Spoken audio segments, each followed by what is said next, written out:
Hello, everyone, and welcome back to the KONTAINEROZ podcast. The podcast is sponsored by PortPro, the leading operating system for drayage carriers.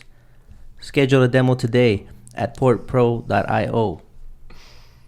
Episode 39.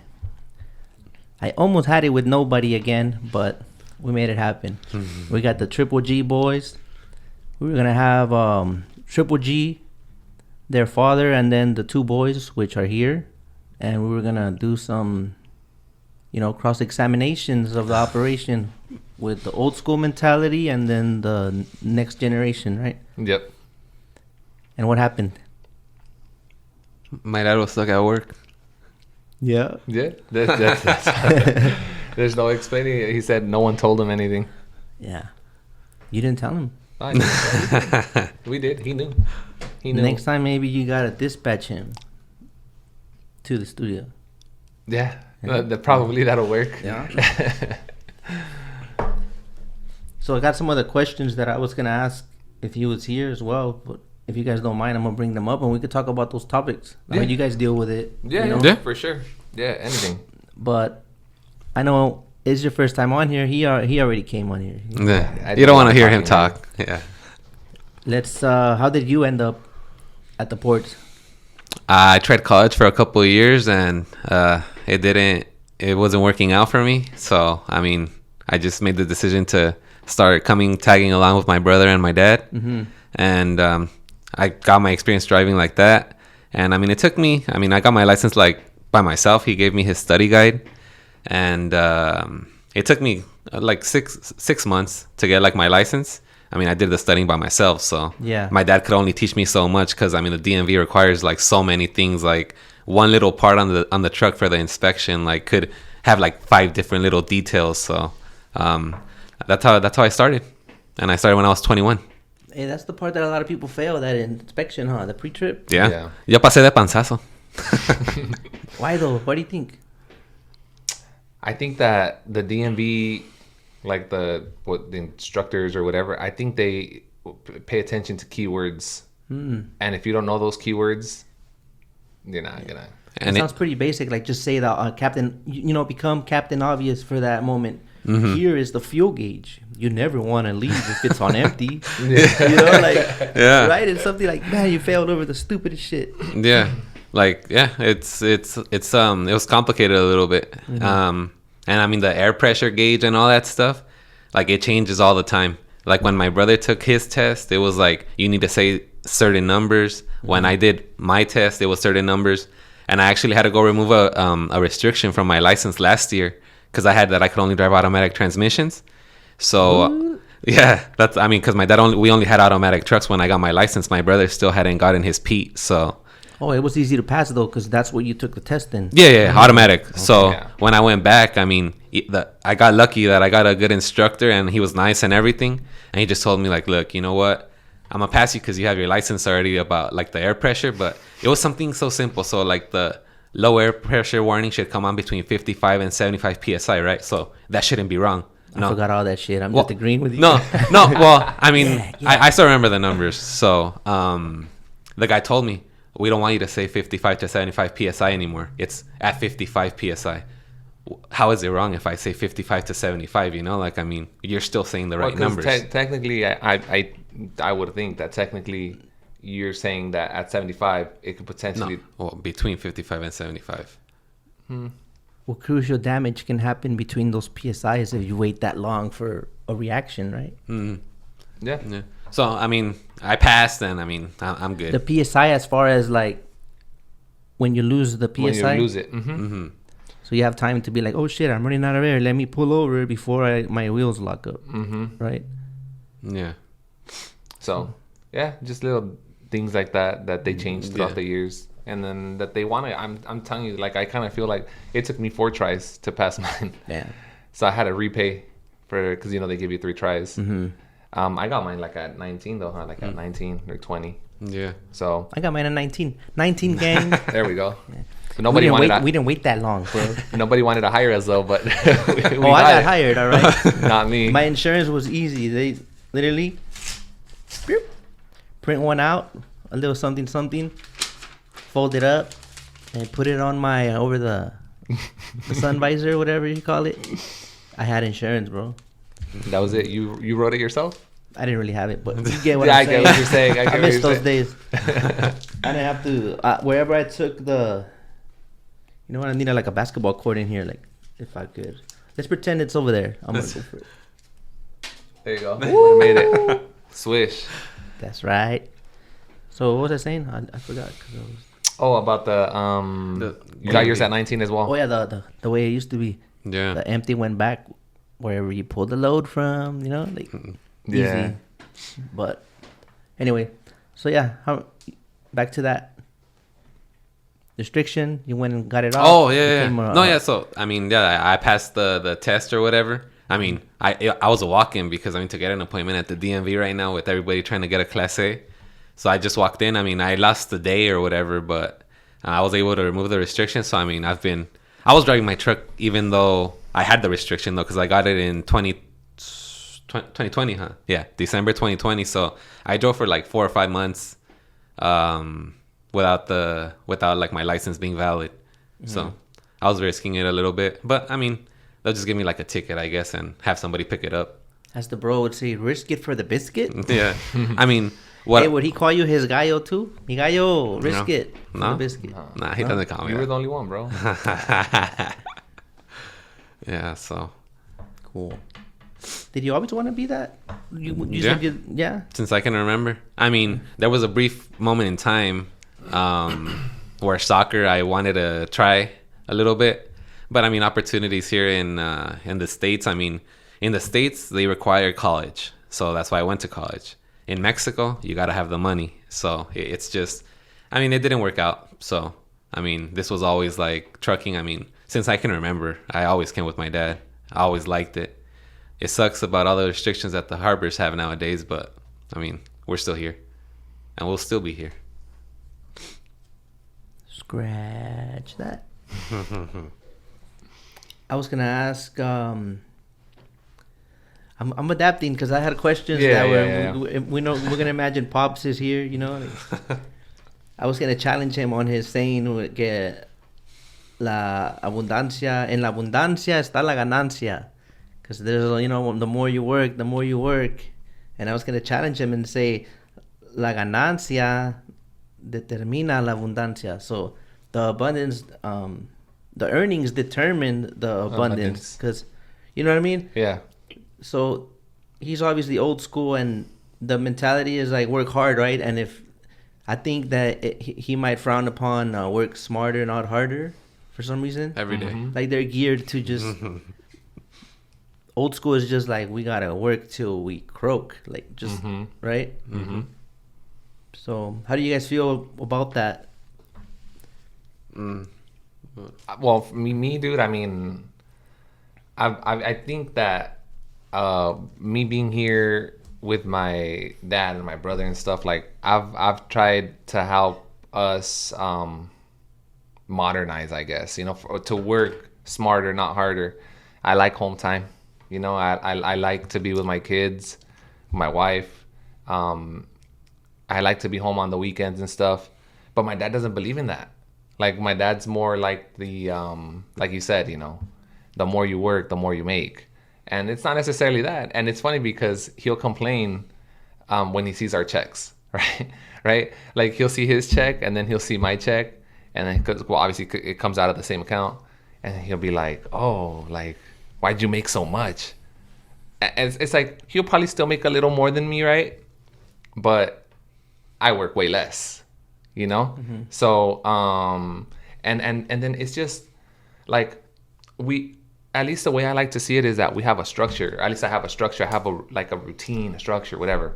So me, like, just to give you an example, what I do is I only pump fuel in one spot.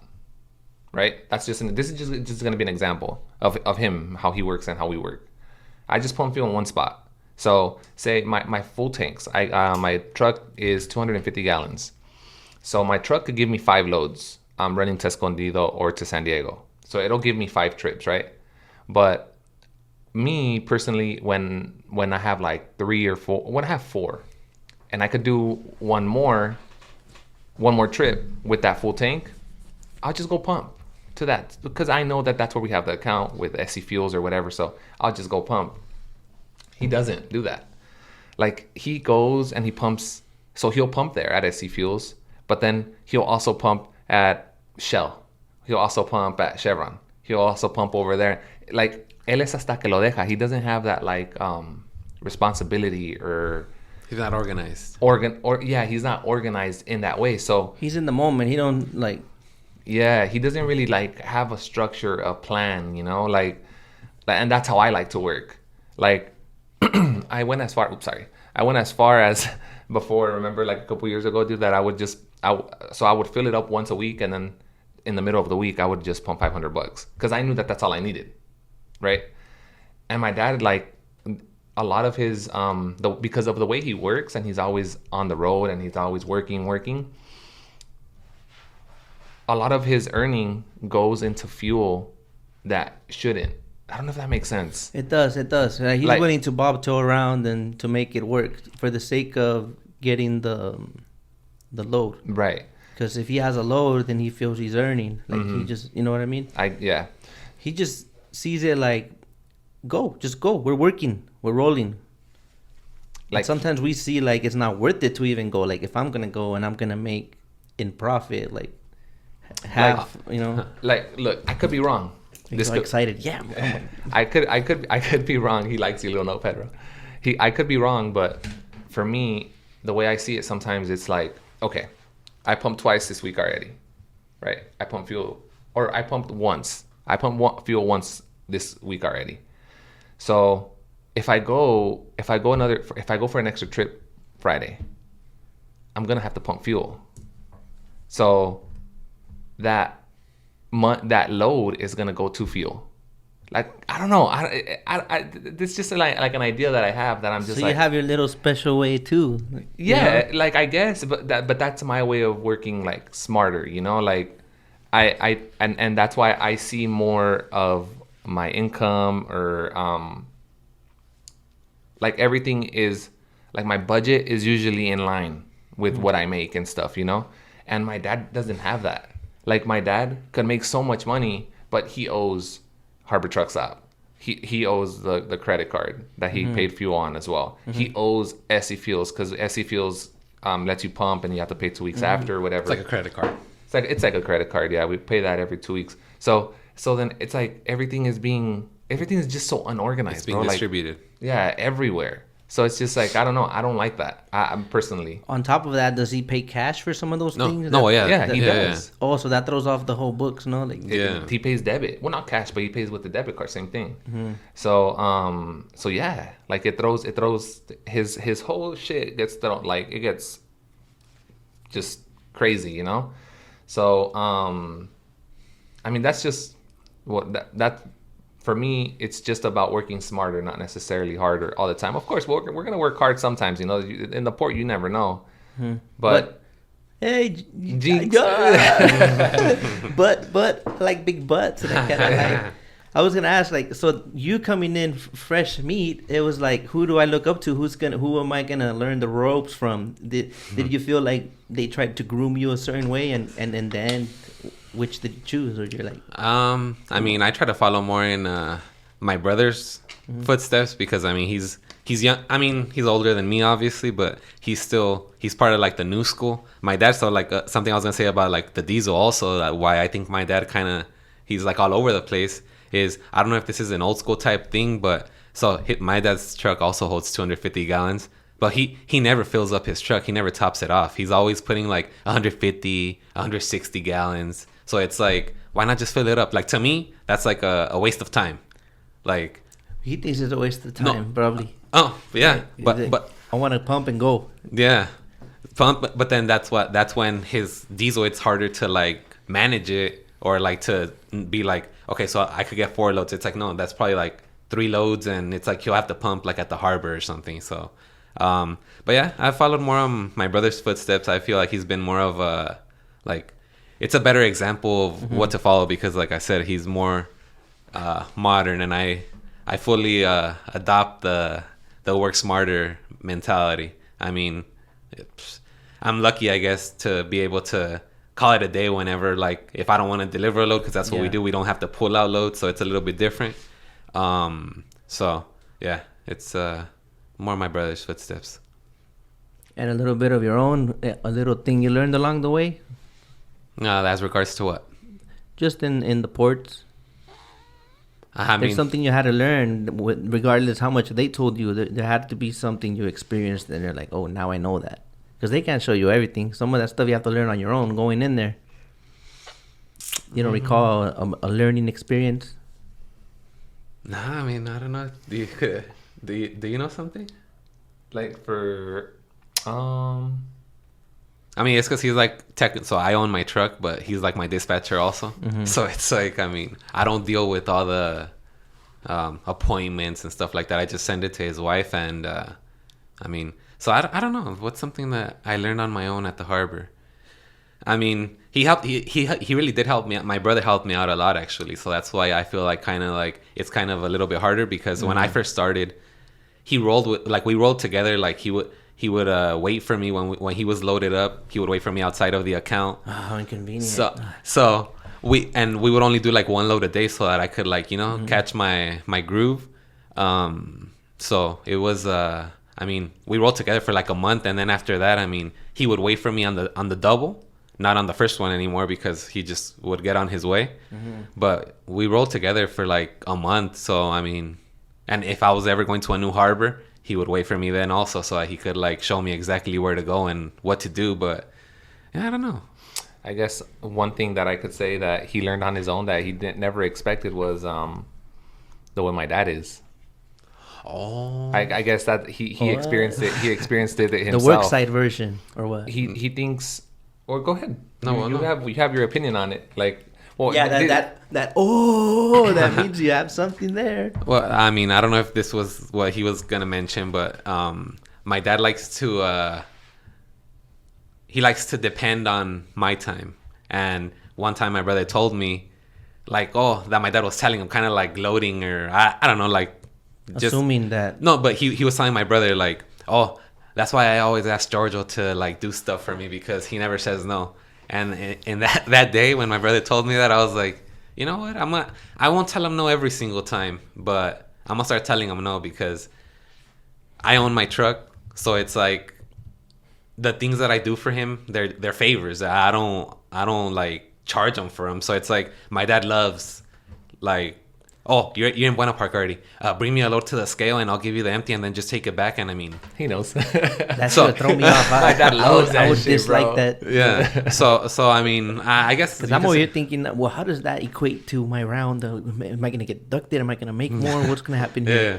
So I mean, I guess you can say that's something. I don't know if that's what you were gonna say. That's what I was gonna say. Yeah, that when Giorgio came in, I was like, I told him, joking around, I was like, I paid my dues, which I only did for 2 years before Giorgio came along. Mm-hmm. I mean, it's like my dad thinks we're his assistants, and like he likes to make us do things for him, to do things, and it's like, set it up proper for him. Yeah, for him. Yeah. So Giorgio learned the hard way, dude. Like he would always call Giorgio for that reason, because Giorgio would never tell him no. And it was just like, go get the load from over there and bring it here and scale it, or go leave the empty over there and then the load ticket over there. And it's like, well, who's going to pay us, or how's this going to work?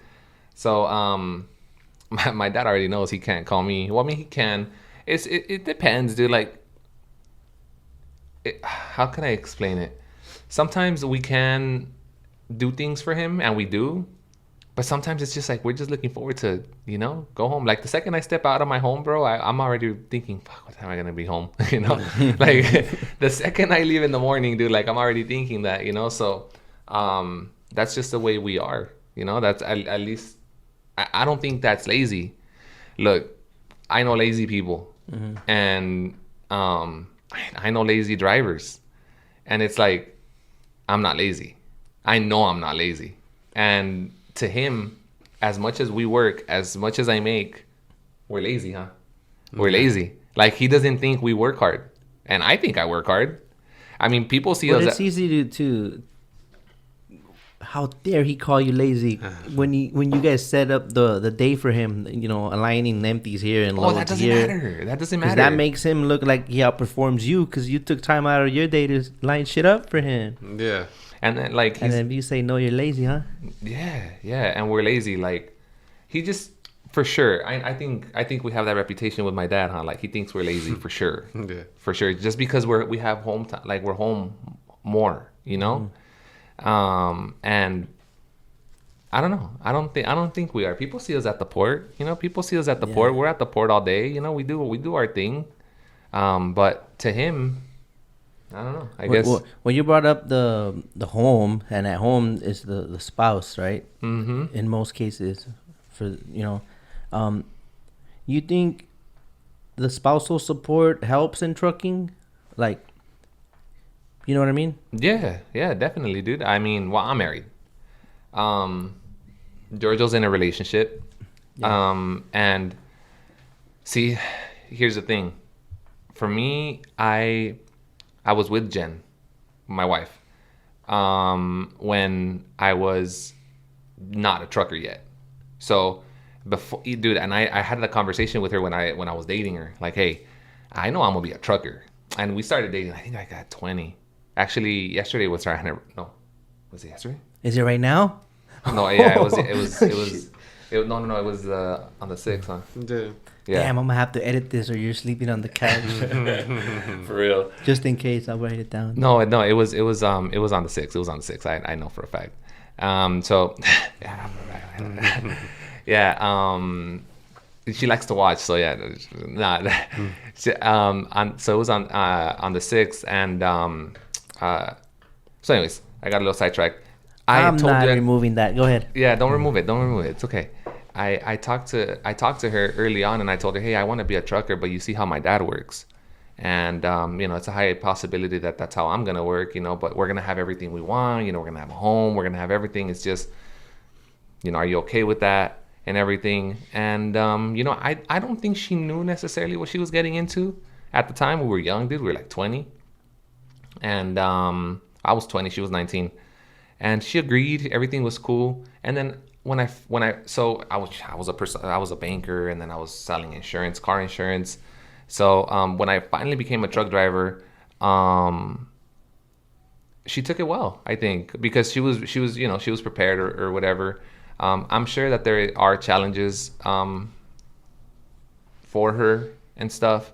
I try to take her into consideration as much as I can, but a lot of the times she is very understanding. She like say she me quiere reclamar, right? She does want to tell me something like, hey, whatever.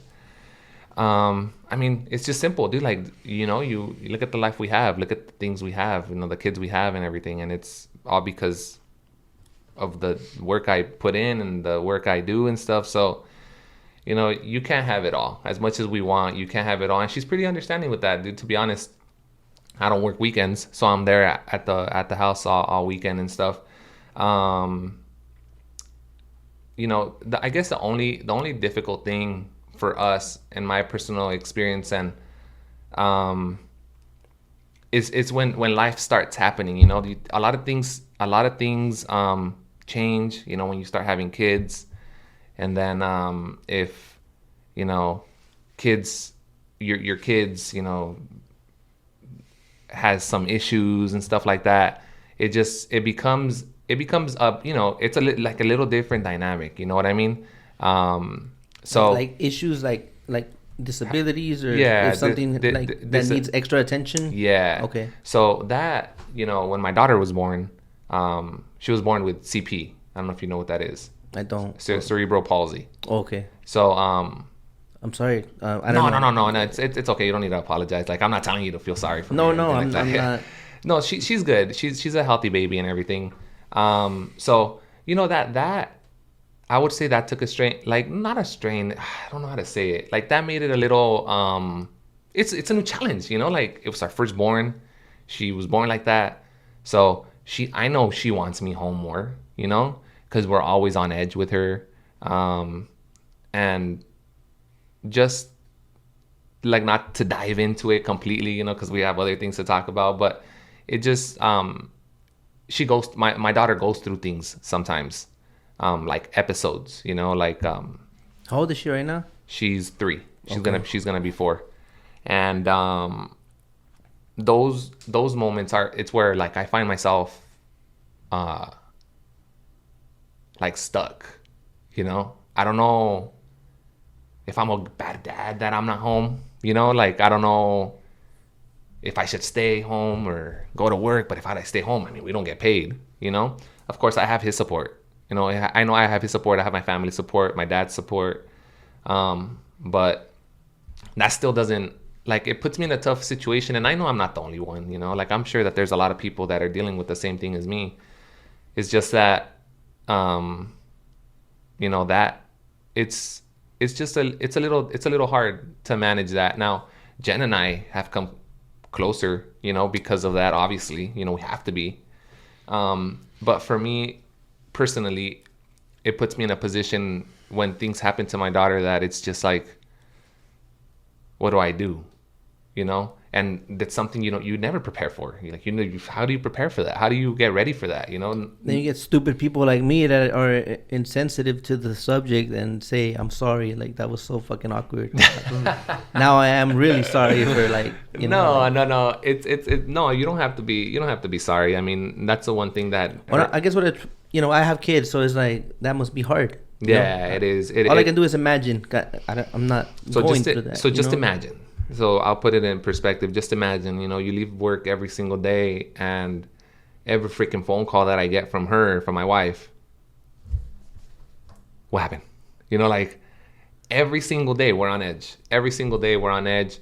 Now, again, I'm going to reiterate, my baby's a healthy baby. She's good. She's happy. Everything's good. It's just that she goes through like episodes here and there that we're trying to control, and stuff like that. But what do you mean, like when you say episode? Is that like seizures? Seizures. Okay. Mm-hmm. Okay. Yeah. For the most part, they've been pretty mild, not bad. But it's just, you're a parent, you're a dad, right? So just imagine that. Just imagine you being a dad and that happening to your kids. I don't know if that does happen to them or not, but just imagine, when you get that phone call in the morning, what would you think? Like, just every time it's hard to not probably feel like shit because I want to be there, but I know I got no. But no, I'm saying like get that phone call every morning just to say she's just calling me to tell me good morning. My wife, my daughter doesn't have them every day or anything like that. It's not every day. It's not consistent. She goes months without having episodes or whatever. But just imagine, what I'm trying to tell you is just imagine every single day, whether she's going through one or not, the first phone call I get from my wife, like, like I feel something, like my heart drops. So that's the way I live. That's just the way I live. That's the way it is. And same for her. She's every single day, like she's on edge, and she's at home. She's a stay-at-home wife. I took her out of work because of this. She used to have her job. She was a manager. She was doing really well, but I had to take her out because our daughter has this, So she's at home dealing with it live, So she's on edge every single hour of the day because we just don't know. They come unprovoked, unexpected, it just happens. It just happens. So, and on top of that, she has to help with the operation and dispatch and stay up late sometimes. Yeah, dude, she's so strong, bro. I got a good one. So going back to your question, I'm sorry that we got a little sidetracked a little bit, but going back to your question is spousal support is very, very important. So I gave you a little bit of a history or of something personal to me. And through all that, you'll need to turn off airplane mode. My Siri's tripping. Was that yours or was it mine? No, I well, swear mine was off. It never popped on. So well, if it was mine, Siri would have been like. Was it yours? That's Is there very another weird. phone? Is there another phone around here? I don't know. That's very random, bro. So What the fuck? So what I'm saying is that when it comes to spousal support, just imagine, That Jen, yeah, it's trippy, huh? Jen is like, dude, she's top notch, man. Like, through all that, she still manages to like support me and dude, just ride with me, man. Like, whatever decisions I make, whether if I'm making a stupid one, dude, like when I guess I can say that when I bought the GTR, that was a stupid decision. Well, I mean, I guess, like it wasn't the smartest, it was an expensive payment. I used to pay like with insurance and the car, like freaking $1,400 a month for it. So is it smart? Probably not. I mean, I enjoyed the crap out of it. You know what I mean? But it's not necessarily a smart decision. But that's just a decision that I could tell you. Was that Siri again? I don't know. That's all I can say is that never happened, and then you came, and now it's happening. So check your phone. Because mine is up and it's not popping. Like my screen's not turning on, so that means that Siri is not talking to me. So. I mean, I'm on airplane mode on both my phone and my watch. Then let's do this. Let's just turn them off for good. All right, I'll turn mine off. I just have to figure out how to turn it off. There you go. Mine is off. If we hear her talk, bro, I don't know, throw your phone or something. Bitch ass parasite. Fucking Siri. Rude bitch. Yeah, interrupting me and shit. We Fuck. got something, in the middle of an important conversation. So Jen still manages to, like, again, with the GTR, she gave me her opinion or whatever, but she said, you know what, if you feel like you can do it, I support it and everything. So Jen supports me in every step of the way, dude, and I think that's important. That's very important. That's what keeps me going, bro. That's what keeps me motivated, like doing it for them, doing it for my kids, doing it for her and stuff. So yeah, bro, that's I think it's very important. And it's important that if you have if you're gonna go into this industry, you have to have that respect for her or him. Not here to judge, Hey. You have to have that respect for them to explain that, hey, you know what?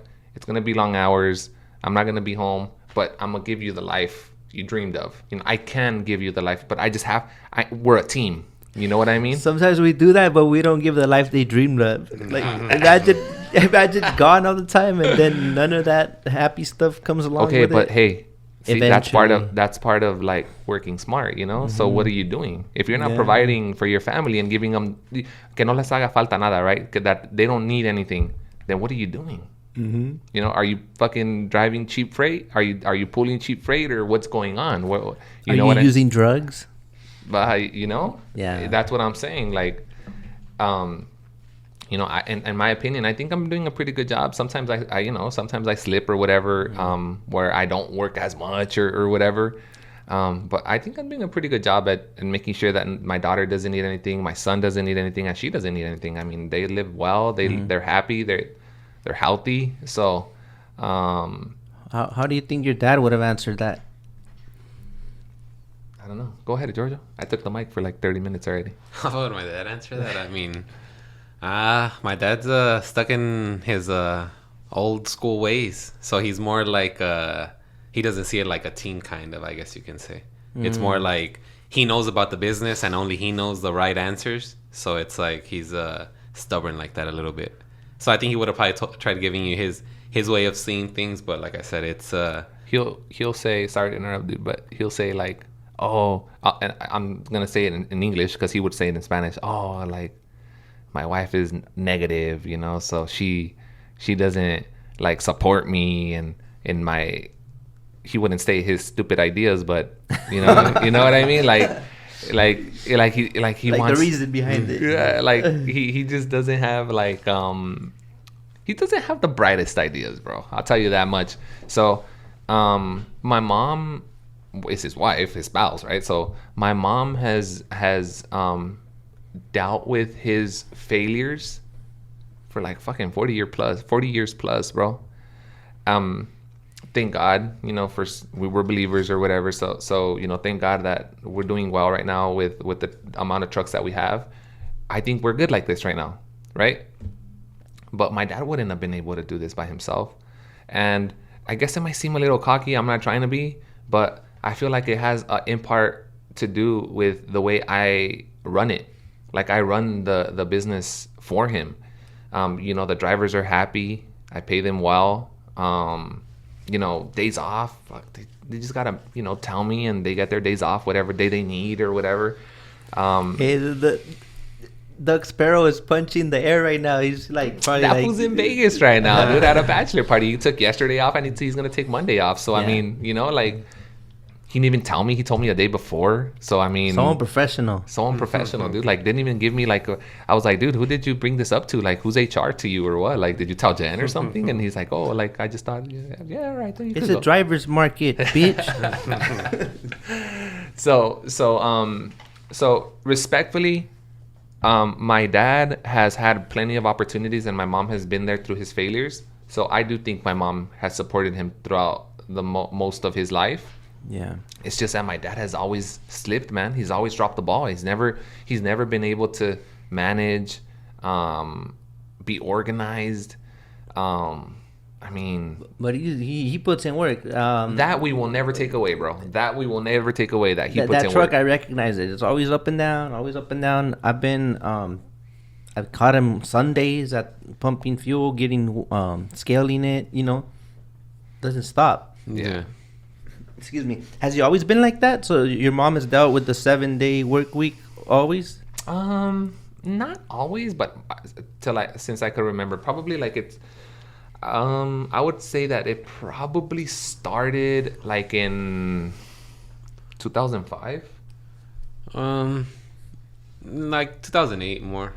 I mean, when did the port start opening night shift? Night. It was day and night. Because I mean, when I was growing up, it was only open in the day shift, right? There was no night shift, at least from what I remember. If I could remember, from what I remember, I think like when the clean trucks came in 2008 and 9.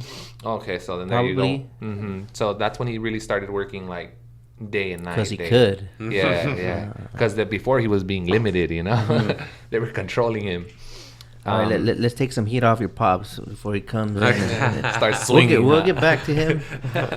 Let's shine the light on Georgie. Oh no, on the carnalito. Ask him about the spousal support. I'm interested. Oh yeah. Yeah. I mean, it's. I'm not married, so it's not the same. At least I don't think so. I mean, I've been trucking for 7 years, or I'm gonna be 7 years trucking in October. For some reason, I thought he only had like trucking like a year or two. No. He has a baby face, bro, but he's been. So I'm going on 7 years. So like when I met my girlfriend, I was already doing this, and when I first started dating her, the work was a little slow. So I was being home, like able to visit and stuff like that, like more often. But for the record, it was never slow. It was just the honeymoon stage. It was never slow. It was. But anyway, so yeah, I think it's a little bit different. I still run the same system that I do, so it's like I try to make time for the things that I want to do. Visit my brother's kids. They're my ahijados, both of them. So try to visit them as much as I can. Be home. I like being home, talking with my mom. Lazy. My brother. So I make time like to do the things that I want. So I still run the same system. What were we gonna ask? What was the question after the? Yeah, I know. We got interrupted. I turned off the phones and no more Siri, but we still have fucking. Never mind. Something about me or something. Expand on. I don't know my experience. Well, he has the questions there. He could ask. Yeah. Well, what's the craziest thing you've seen in the ports? When I got my truck, the one I drive right now, it happened to me.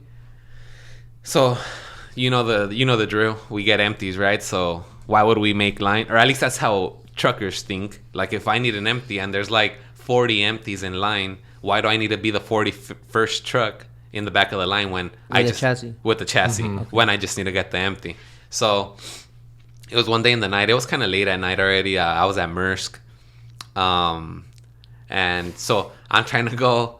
So basically, I don't want to like the spots. I don't want to confuse people or whatever. But it's like, so I'm in my row, and halfway down the row is where my stack is, like where they're flipping the ones that I need. But at the beginning of the row, there's like a different line, and he's waiting right there. So I'm going around him because I need the ones ahead, not that one. And they're at my spot. So I'm thinking, I'll get my can right away, right? Well, the clerk comes, parks her pickup right in front of me, starts honking, and then she's telling one of the drivers, like she's like pointing at me and throwing manotazos and stuff like that. And then she flips me off. Like the clerk flipped me off. I was like, welcome to the port. I was like, and then she came next to me, and then she started yelling, and that I'm not gonna flip you, and that I'm gonna keep you here. You're trying to cut. I'm like, you're working at my spot. But you know the clerks. I mean, they're not gonna sit there and argue with you. So they'll just. So I just went around. And I mean, this time, thank goodness, it wasn't even that many trucks. But I was thinking, the machine is in my spot. Let me just get my can right away. So I went around the block. I got in line, and they flipped that one, and then they flipped me right after that. But yeah, that was pretty crazy. I never expected a clerk to like flip me off. He was a virgin to the port, and then out of nowhere, this lady comes yelling at him. No, honking. but this was like last year. It made no sense to you then, right? It made no sense to you that it feels like it makes no fucking sense. Yeah. Literally, you know, like they take the can off the chassis, off the truck. Mm-hmm. There's 40 more trucks with cans on them. Why would you wait for all of those to get removed, stacked, so that I could get the last one? you get the last one? Yeah. It's so dumb, dude. Yeah. Yeah. So At that point, are you cutting? Well, it's benefiting. That's the only time cutting benefits, you know, for the sake of the operation is moving smoothly. efficient. sometimes even though you're a chassis, though, you got some trucks that don't want to let you get in front of them. It's like, dude, I'll get the can faster than what they'll stack it. You know, like it'll be quick. So Yeah, that's stupid, man. It's stupid. They do that thing where they just like you're right there, right? Mm-hmm. Like this. yeah. They don't turn around. Yeah. They purposely look the other way. Dude, my favorite is when there's a truck coming, right? And you guys are going head on, but one is gonna make a left, and so the guy in front of you is gonna make a left, and you're gonna make a right into the row, and like they're making the turn. So if I'm making the right, I have the right of way because I'm on this side. So I'm making the right, you're making the left. So they make the turn, but they're looking the opposite way. So it's like you're supposed to look where you're going, you know. But you can't let these haters know your next move, bro. You know, Duck Sparrow actually, dude. I laughed like so hard. Something happened to him. So look, this is like, in a way, I guess you can say it's a pet peeve of mine. Mm-hmm. Like when it happens to me at the ports. So let's say I'm like chilling in my sleeper, right, trying to take like a quick little nap. Even though you can't really nap when you're waiting to get your load off because, I mean, it's different than when the crane comes. So it's like if a machine comes, they'll get your load off right away, and it's like you take off, right? So pestañas nada más, you can't really fall asleep, but you're in your sleeper, you're trying to relax. You always get the drivers that, like, you're the truck in your spot, you're in your actual spot, and they'll come and ask you, ¿A dónde vas? It's like, come on, bro. It depends. No. But what I'm saying is, like, let's say it's happened a lot where, like, There's no other trucks in front of you. No other trucks in front of me. Yeah, that's stupid. I'm the truck in my spot. I'm waiting for the machine, and they'll come and ask me. But going back to Duck Sparrow, so he was at K-Line, and you know him, like a little Boy Scout that he is. He's walking to the truck to ask him what spot he's going to. Dude, this guy just stuck out his ticket, and. Like, so basically, Duck Sparrow had to just walk back to his truck because he didn't ask anything, dude. Like, the guy literally just took out his ticket, like, don't come ask me, basically. Yeah, that guy was not having a good day or something, you know? So, dude, when he told me that, I started laughing so hard that was funny. That was funny to me. You know, they got me once with the same thing, but you're in your spot. It's like, ¿Y cuál es la tuya? Like, which one's yours? You know, which one's you can? The one I'm here for. You know? Oh, it's because mine's on top. You know? So you want to trade spots? Because mine's on top. You're like, you just roll that window up. Okay. You know? Would you trade spots with me? Yeah. Would you? People do that, bro? Yeah, they've asked. Like, oh, it's because la mía está arriba, so si viene la máquina, you know, if the machine comes, it'll get me first, and, you know, we could flow better, bro. But yeah, I mean, look, I don't have experience like pulling out loads, but it's like, pulling out loads for either. example, what I would think is like, I wouldn't want to let you, like, even if your can is on top, because, all right, what if you, for being a good person, all right, you know what? All right, let the machine get it for you. Mm-hmm. And then after it flips him, it takes off. That's happened. That's why I don't do it. So yeah, so it's like, I mean, it takes off or it goes to the other you side lose of the your road. spot because now there's trucks behind you. Or you go around to get your spot and then they see you, you're like, you cut the line. It's all about like the timing, you know. Yeah. So, yeah, I don't know. That brought up something, but and then like but they always gotta add. That reminded me. Yesterday, someone sent me something that the guy that came and kicked me out. So he pulled up. Yeah, this good point, and then I was still in my spot. He called it. Okay, long story short, at the end, he looks like he likes his wife getting fucked. How does that make sense? I did it again, guys. So this I gotta fucking did it again. Sometimes I gotta something that comes to mind and I want to share it, and then I forget in what order I was gonna say it, and then it just makes no sense. And yeah, so I think we were in the part where people come up to you and say, "Oh, my container's on top. Can I switch spots with you?" and all that good stuff, right? Oh, and how important timing is, whether you get kicked to the back of the line or not, you know. And that's what brought that up, because the guy shared an experience. Damn, I forgot again. He shared an experience about how he was in his spot before the shift change. A clerk made him pull up. Then when they got back, the same clerk was tripping on him.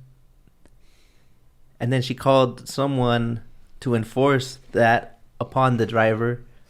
And then that guy kicked him out because she didn't own up to what she had said. He's like, I was here because she fucking told me, you know? So she was not going to admit she was wrong and had him kicked out. So he had a good argument, and he's like, you guys should share this. It might help someone in the community. I would have, but it had a lot. It had a nice profanity, you know, at the end. Like, it ended. And the guy that escorted me out, he was black and he was driving this truck, and he looked like the type that likes to see his wife get fucked, like Will Smith. So it's like we had this beautiful argument, and then at the end just made it messed useless. it up with that. Yeah, because yeah, like, how are we supposed to communicate with those type of words, you know? Those are fighting words, bro. Yeah. Yeah, no, but that's true. I think a lot of drivers have like good points, but they let the emotions take over, and then it kind of like devalues whatever proper argument they could have held. You know. At that point, if it's like, we should change this and that, and oh yeah, well, fuck your mom, you know, like, makes no sense. Like, nowhere. what are we, you know? Out of nowhere. That's not gonna go nowhere, you know. It'll be back and forth, ego tripping. Like, Yeah. you know, I gotta be right. At that point, you just want to be right, no matter what, you know. So that was that. Hold on, let me reposition my. Hey, that's the sound of success, huh? Do I still do it right? That's how it sounds, though. Yeah. And then occasionally.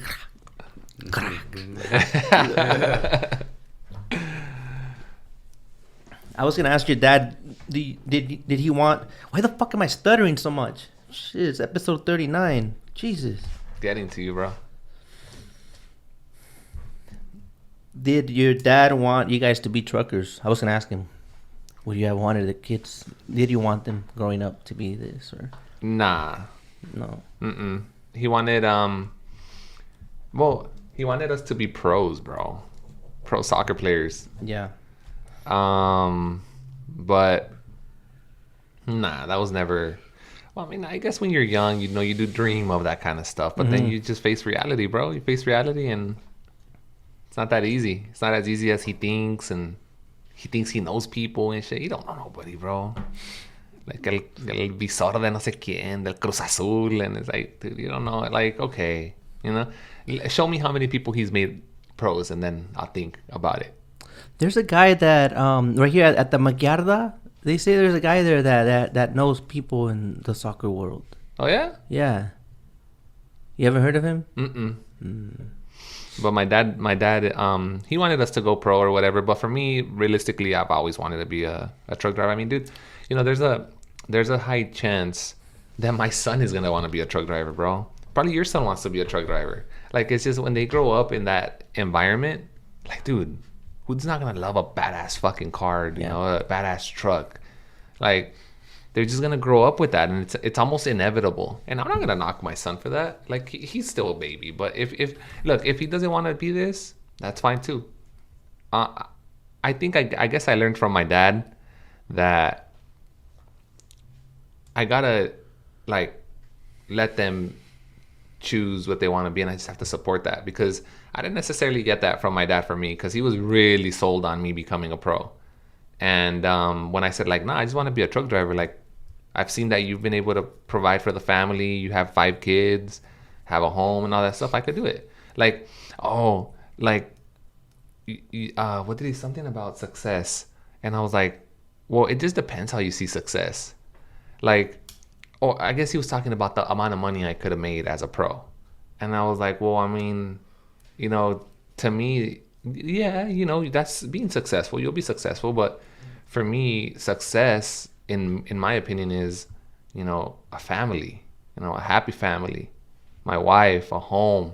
That's what success means to me, not what he sees as success, which is making a lot of money, you know, becoming a millionaire or whatever, playing soccer.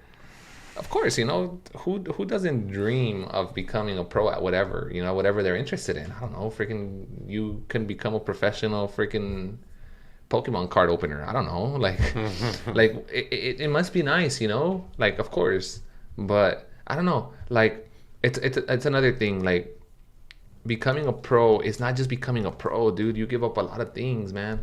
Freaking your family, a lot of sacrifice, you know. You never know where you're gonna play, you know. So it's like, where are you gonna relocate to? I don't know. I just never really, like, I wanted it when I was in high school, but when I graduated, it just kind of like, I made an effort. I'm not gonna lie, I made an effort. I went to Mexico. I tried out and stuff. But it's just like being out there by myself. My family was out here. My dad didn't even go. He just sent me over there with some uncles and stuff. And it was just like, do I really want to do this? You know, like, do I really want to do this? And I didn't want to, dude, to be honest. So I became a trucker, man, and I'm happy. I've always loved trucks, dude. I've always loved trucks. You followed what you really wanted to do. That's what I would want my kids to do, is like, don't do it just because I tell you. I love trucking, bro. You know, freaking, like for example, dude, like last night, I went to Escondido. It was hot. It was like 81 degrees at night, bro. Windows down, music high, my lights beaming to the sides, you know, because my truck is lit up at night. And it's just hearing the turbo whistle, all that stuff. It's just kind of like, I love that shit, you know. I do. Not everyone can say that, you know. Not everyone can say that, but I do, bro. I just love it. You know? I like that part, the cruising part. There's some parts though that's like, well, you know, the port. Yeah, but dude, it is what it is, man. It's part of it. It's part of it. Like when I worked at the bank, when I was at the bank, like, I liked talking to people, right? I like talking to people, punching shit in on the computer. Like, it's fun, dude. You know, feel all important and shit. But I didn't like, you know, dealing with the manager and shit. You know, like, all this pressure and stuff. Everything's like that, bro. Every job has its things. Like pros, right? Pros. They might, their fun thing must be the workouts, all that stuff. But the not fun thing is that they don't get to see their family. You know, like, it's every job, everything has a sacrifice, dude. Everything, not just trucking, not just. You good? Yeah. I think he's bored. No. He started yawning? Yeah. Oh, no. This was a yawner, bro. This was a yawner. Must be the lazy type. Yeah. We have the evidence. You guys saw. The whole soccer thing, though, he was just supporting you, or that was his dream that he wanted to live through you, or you put the idea in, to be honest? Well, I think it's both. So it was probably his dream, but at the same time, like, it would be a different story. Let's say if my dad was like super involved, like taking us to like tryouts or like putting us like in, you know, places where we'll make like establish relationships and like, you know, where we can go play like organized soccer and like that they could guide us to see where we go. But my dad just wanted the end result, and I mean his like live his dream through us, I guess. But it's, look, let's be clear. His dream for us was to be that. Not his dream was not to become a pro, because my dad sucks. Like, my dad has always sucked. He sucked at soccer. So it wasn't his dream. Trust me, bro. It was not his dream. But his dream was to see us become pros. And I mean, a lot of it has to do with the amount of work he would work, or he still works. That he I did. bet he would still, if it's the Mundial and you're in it, he'll still go to work, bro. He's gonna miss your game, bro. I mean, he was late to my wedding, bro. So he didn't even get to walk me down the aisle. So because of work. And There's gonna be some drama later. yeah, no, that's, dude. My dad's just, I mean, I love the guy, you know. It's, of course, he's my dad, but so he didn't even know I was good, dude. My dad didn't even know I was good till my senior year in high school, till 2008. He started being like, oh shit, he's pretty good. So just that just gives you a perspective of how like not involved he was. Because I used to try to play with him when I was younger. I used to try to play with my dad and in like older league, you know, 'cause I was younger. I was like 13, 14, 15.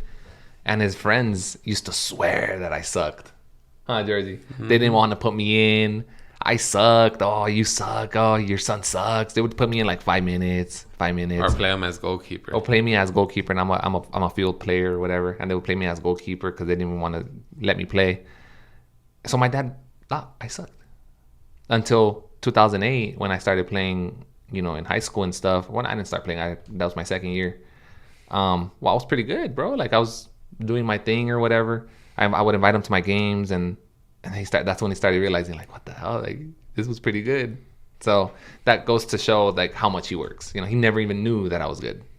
He was never involved. He was never like maybe when I was a kid, like 6, 7, he was, but like the years after, he didn't even know I was good. So what are we supposed to do about that? Because a lot of us are repeating that cycle. That's why I don't work weekends, bro. Fridays I'm off early. I don't work weekends. I'm preparing myself. I keep that routine because I want to be there for my kids. And when they want to do sports or when they want to do shit, whatever they want to do, bro, I want to be there for them. So for me, that's why I have my routine, my structure, that I'm free on the weekends for them. As far as your dad's schedule, like, why do you guys think he works so hard at this point? Like, what's his goal? Like, maybe at younger, you're like, you got the goal to get the house, you got the goal to get the trucks, start the company. Like, right. What's his drive now? So right now, things change all the time.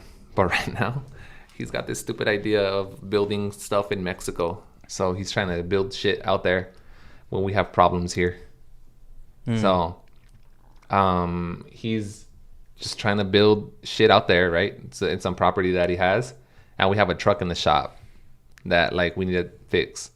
But okay, he wants to send money over there and stuff. So his motivation is to build out there. Because, you know, I don't blame him, kind of. Like, I don't tell him this, but like, I get what he's trying to do. Like, I get he's trying to retire and be good, be well off, be good.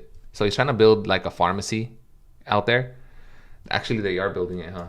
Like a pharmacy or whatever, and he's gonna be the tenant. Like, he's gonna be the el rentero, pues. He's gonna collect rent, and that's gonna help him, you know, live a life. Because remember on our previous podcast, I told you that more than likely he's gonna go live in Mexico. Like, that's more than likely what he's gonna want to do. So he wants to do that because he's trying to prepare for that. But the thing is that first comes one, and then comes two. It's not 2 in 1, you know. So number one priority is. So how do you feel about that? He's gonna take your mom away from, if you know, like, if My mom's not gonna go. how would that work then? My mom's gonna stay here with us. Wouldn't that be considered like a separation? Nah, I don't think so. Or there a lot of traveling? A lot of traveling, more than likely. Yeah, my dad's gonna have to be going back and forth and stuff. I mean, they're old. They're older, bro. You know, their relationship. It's a little rocky. You know, like they're married and stuff, but it's just you know, could be better. So It's like how most marriages end up, and after so many years, there's that little level you think where it's like, I'm not saying it's boring, but it's like, it's just settled. It's like, yeah, no, I guess. I don't know. I don't have a good description, but for example, on the contrary, Mr. Honeymoon phase, over here, right? Yeah, that passed already though. I'm pretty sure. Huh, Georgie? Yeah, honeymoon stage is done. He keeps trying to get you out. Like, he's being good. He's like, nope, Edit this, bro. I'm not gonna react. That's funny. What's your favorite thing about the port? Nothing. What about trucking? In general? Well, I mean, with the ports, I think it's the consistency, I guess, that we're able to have. So deliver exports, and I mean, we deliver recycle basically bales and stuff like that. So there's work every day. So the consistency, and about trucking, I mean, it's the same as anybody who likes trucking. You know, I mean, I like to fix up my truck. I like to have it nice and clean. Yeah, it's just it's nice. Yeah. Nice. All right. What about you? Throw your 2 cents on that. What? What I like about the port? Yeah. Well, there's very little things I like about the port. The best. Well, I mean, so this depends because it's a big like there's a lot of things, you know, that come into it. Like what Giorgio said is the consistency of our work. We do exports, so recycle, we always have work.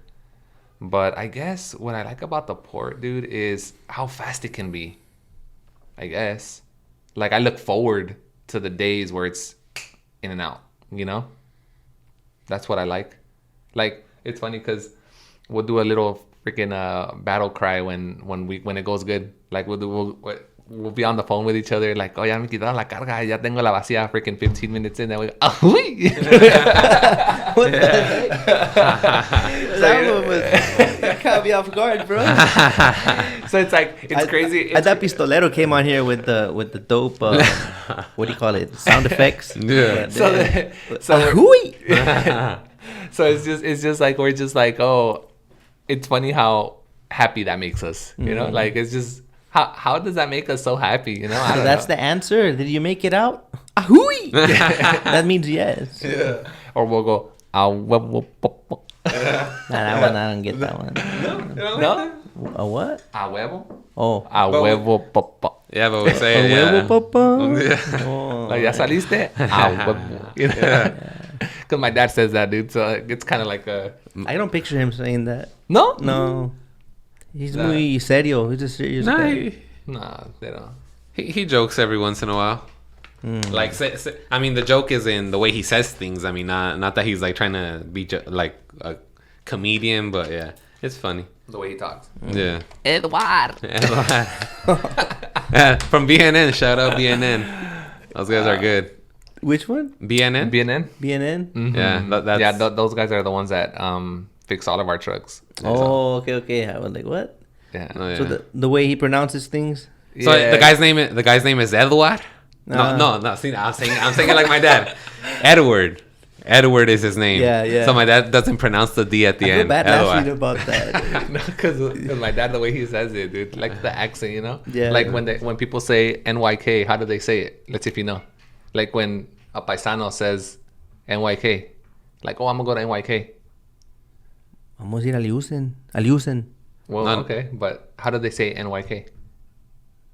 I don't know. You've never heard that? You never heard that? NYK. Oh, no, I have no. N1K. NYK. Yeah. What's You the other fucking one? assholes. What's the other one? What other harbor is it? No, a line, like another line. There's another one that they say pretty funny. El NYK, and then I don't know. I think that's the only one, dude. El Maersk? no. There's another one. I can't think of a line. I can't think of it right now. But moving on. We don't want to get stuck here. Yeah, yeah. The views and opinions expressed on the Containeroz podcast are those of its guests and do not reflect those of the host.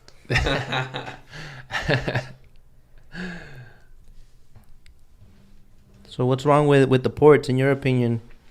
One thing you could fix, if you could fix one thing.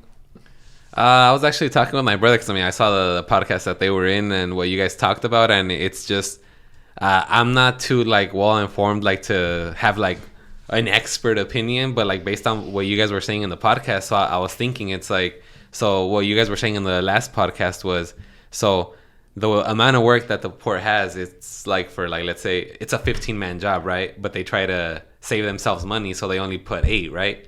And then a point that you said was a way the harbor could see it is safety, right? So more people that are working, it's more congestion, so it's like accidents could happen or whatever. So I don't know, it's I just think that's the easy thing to point at, that it's like if they had more workers, traffic would flow smoother.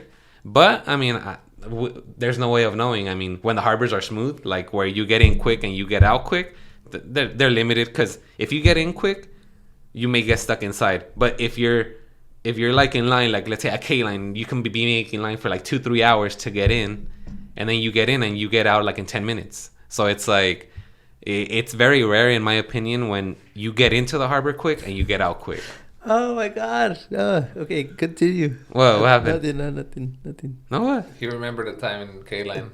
No, I'm just it's mentally challenging to me, something I'm fighting right now. Just What? keep going. Oh, he's tapping the table. Every time. Oh, my bad. But I was trying to write it out and I couldn't do it. Sorry. No, my bad, bro. My bad. Because sometimes I'll interrupt people, and then when I'm editing, I don't hear it. Yeah. And then someone else pointed it out too. Like, bro, why you always stop them if we can't hear it? I'm like, yeah. Oh, my bad. No, but yeah. Anyways, I don't. I'm all apologies to them. I'm sorry. Nah, you're I'm good. sorry. You're good, bro. But yeah, I don't know. So it's like that, right? So when I'm here, you gotta make sure if you're gonna come from this side or this side. Yeah. No, but to change something in the ports, I guess. Yeah. All right, sorry. Go. No, you're good. Yeah, it's I wouldn't know what to point at to like try to change. More people, but is that really the solution? I don't know. I guess that's the or like, what's the answer? Like, it's the most common answer, huh? Like, it's like the let's say, I don't know. I tend to just remember things and then I say them my way. But this one is the blind men. Let's say 5 blind men describing an elephant based on what they're touching on it. So it's like, oh, the elephant is the industry with everyone from whatever position they're in, or, they'll describe that. But overall, it's a bigger fucking problem, yeah. Actually something You were that they supposed to could go, change. oh, that is so fucking... No, it makes sense. Yeah. Because one could be grabbing the tail, the one could be grabbing the ankle, Mm-hmm. the stomach. So they all feel different things. Makes sense. Something that I would probably want to change is I just think it's frustrating that the way the ports, I guess, like corporate or whoever the heck is in charge of like all the regulations and stuff, how I guess they're just trying to like squeeze out as much as they can from like truckers, because in 2008 it was your truck needed to have the clean air filter, right? In 2010, well, you know what? The clean air filter isn't enough, so now your truck needs DEF.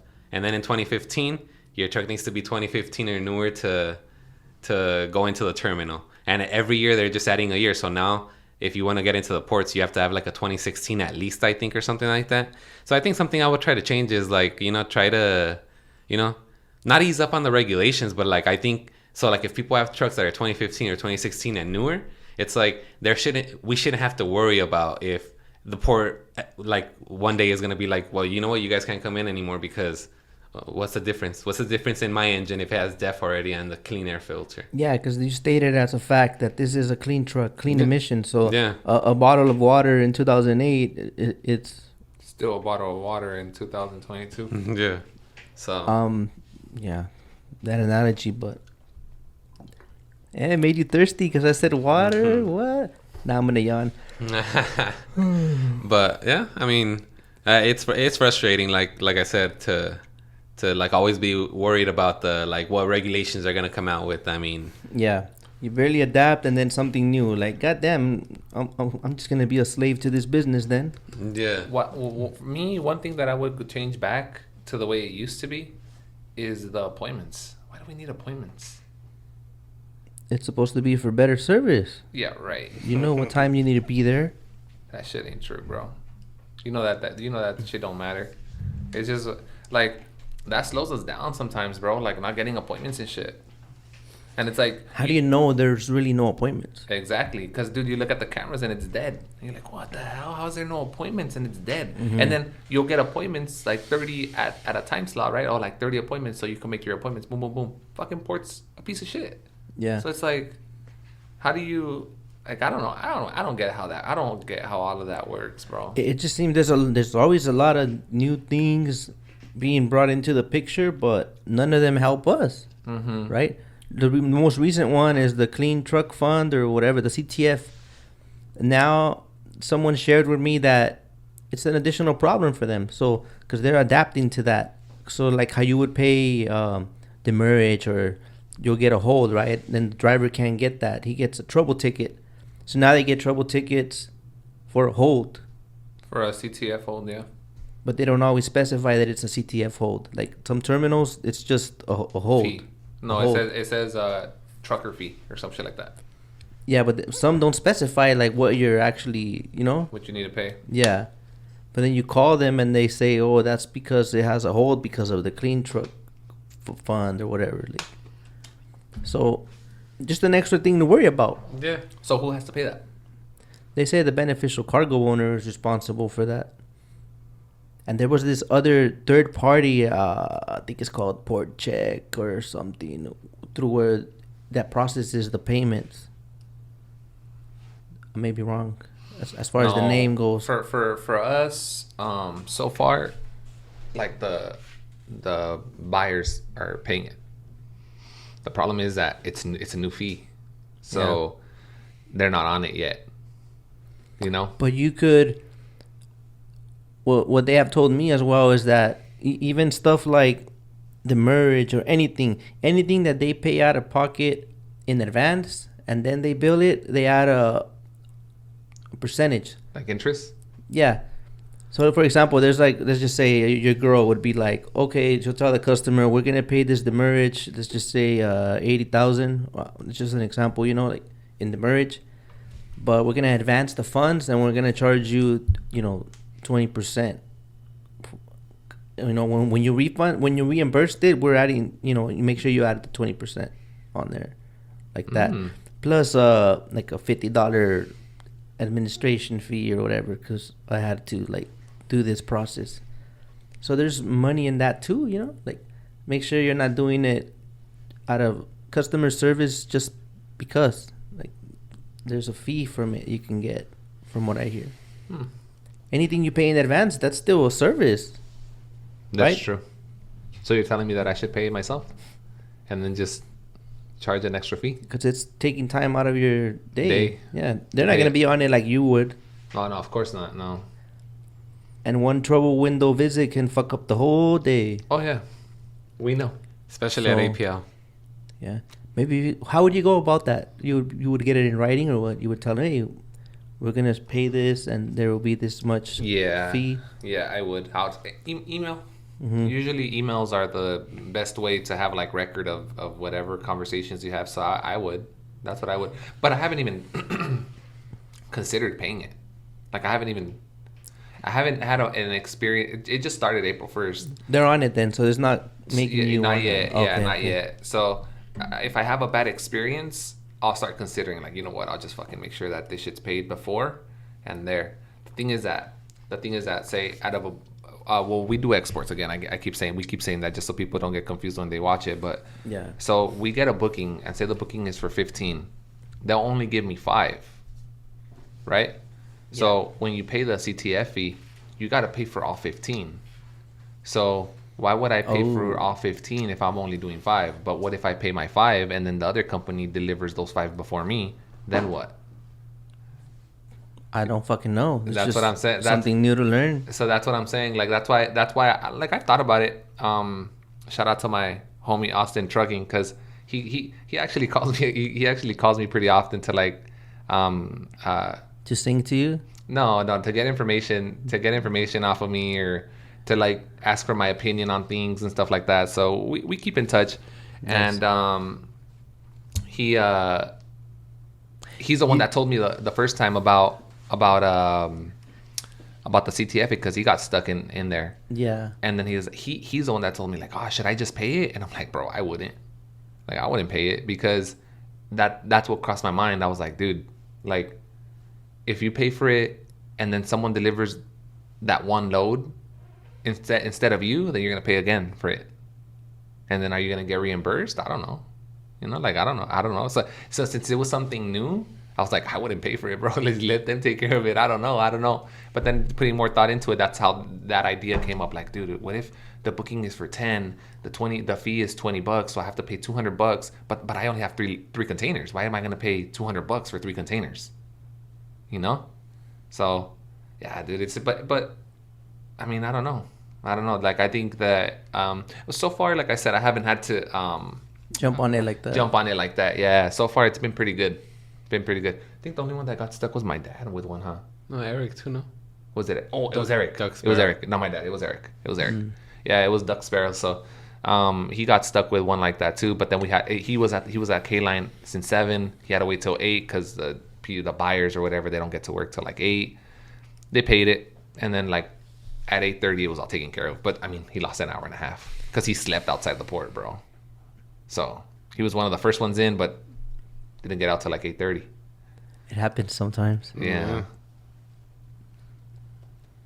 So yeah, fees, and none of it's To our benefit. yeah. Like what the fuck?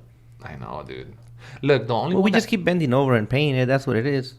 I wouldn't be surprised if they add something new within the next couple of years. I mean, I don't know if this matters or not, bro, but the only port that I give it my respect. Like, all right, you're doing your part. Is Puri. Mm-hmm. They're open Monday through Sunday, bro. Monday through Sunday, day and night. So, I mean, you got to give credit where credit's due, and that's the only terminal, bro. Everybody else is, business regular schedule. So, Except when they cancel your appointments with no warning, you show up and you had a duel, but they just take. Puri. Yeah. Yeah. They do that too. But I mean, they're doing their part though of staying open and being there and stuff. So that helps us. Mm-hmm. Because if you have a bad week, you work on the weekend, you make up. You recover. So.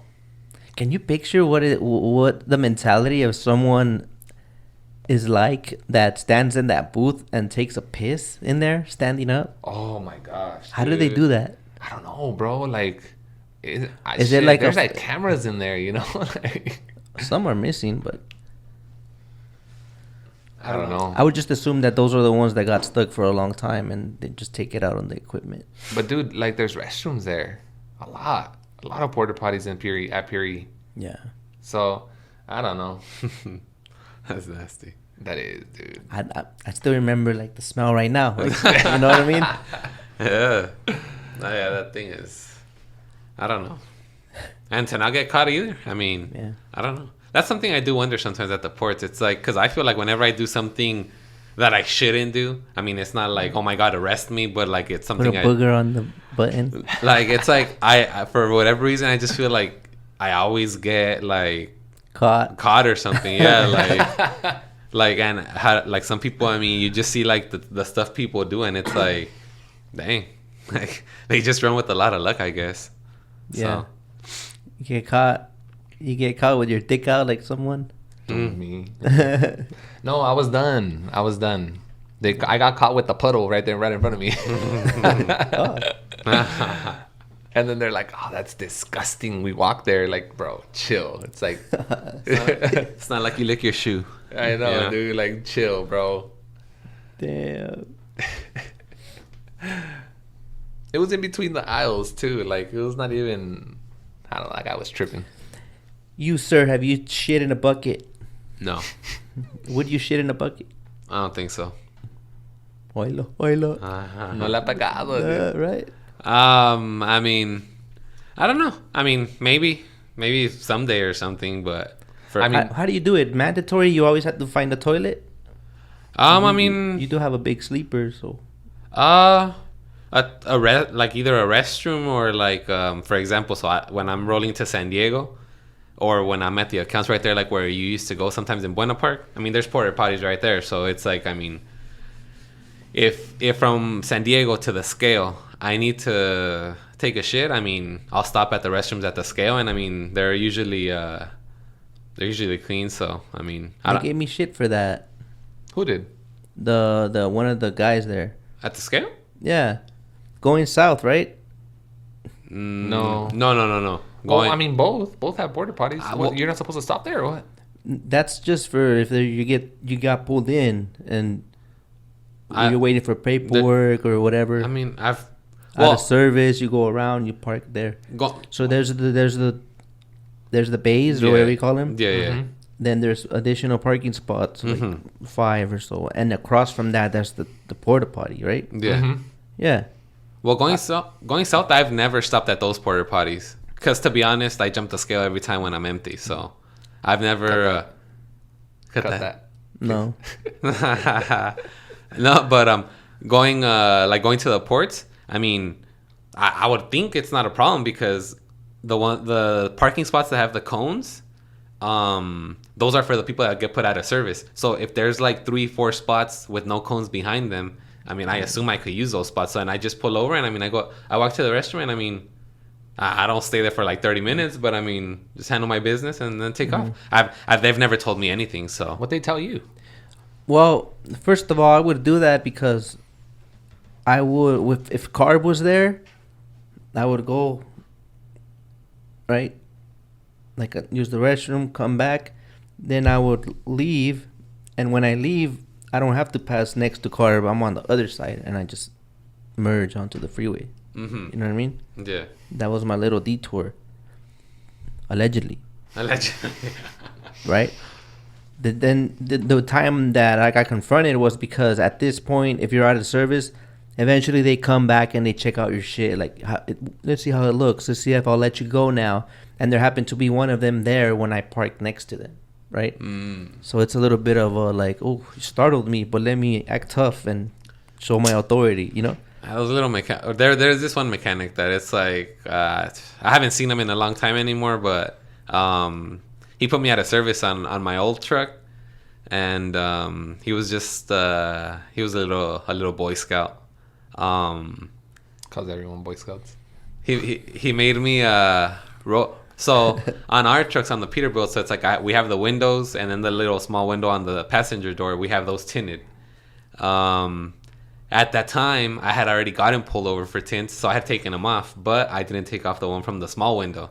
So I roll my windows down when I'm at the scale. So they pulled me in for an inspection.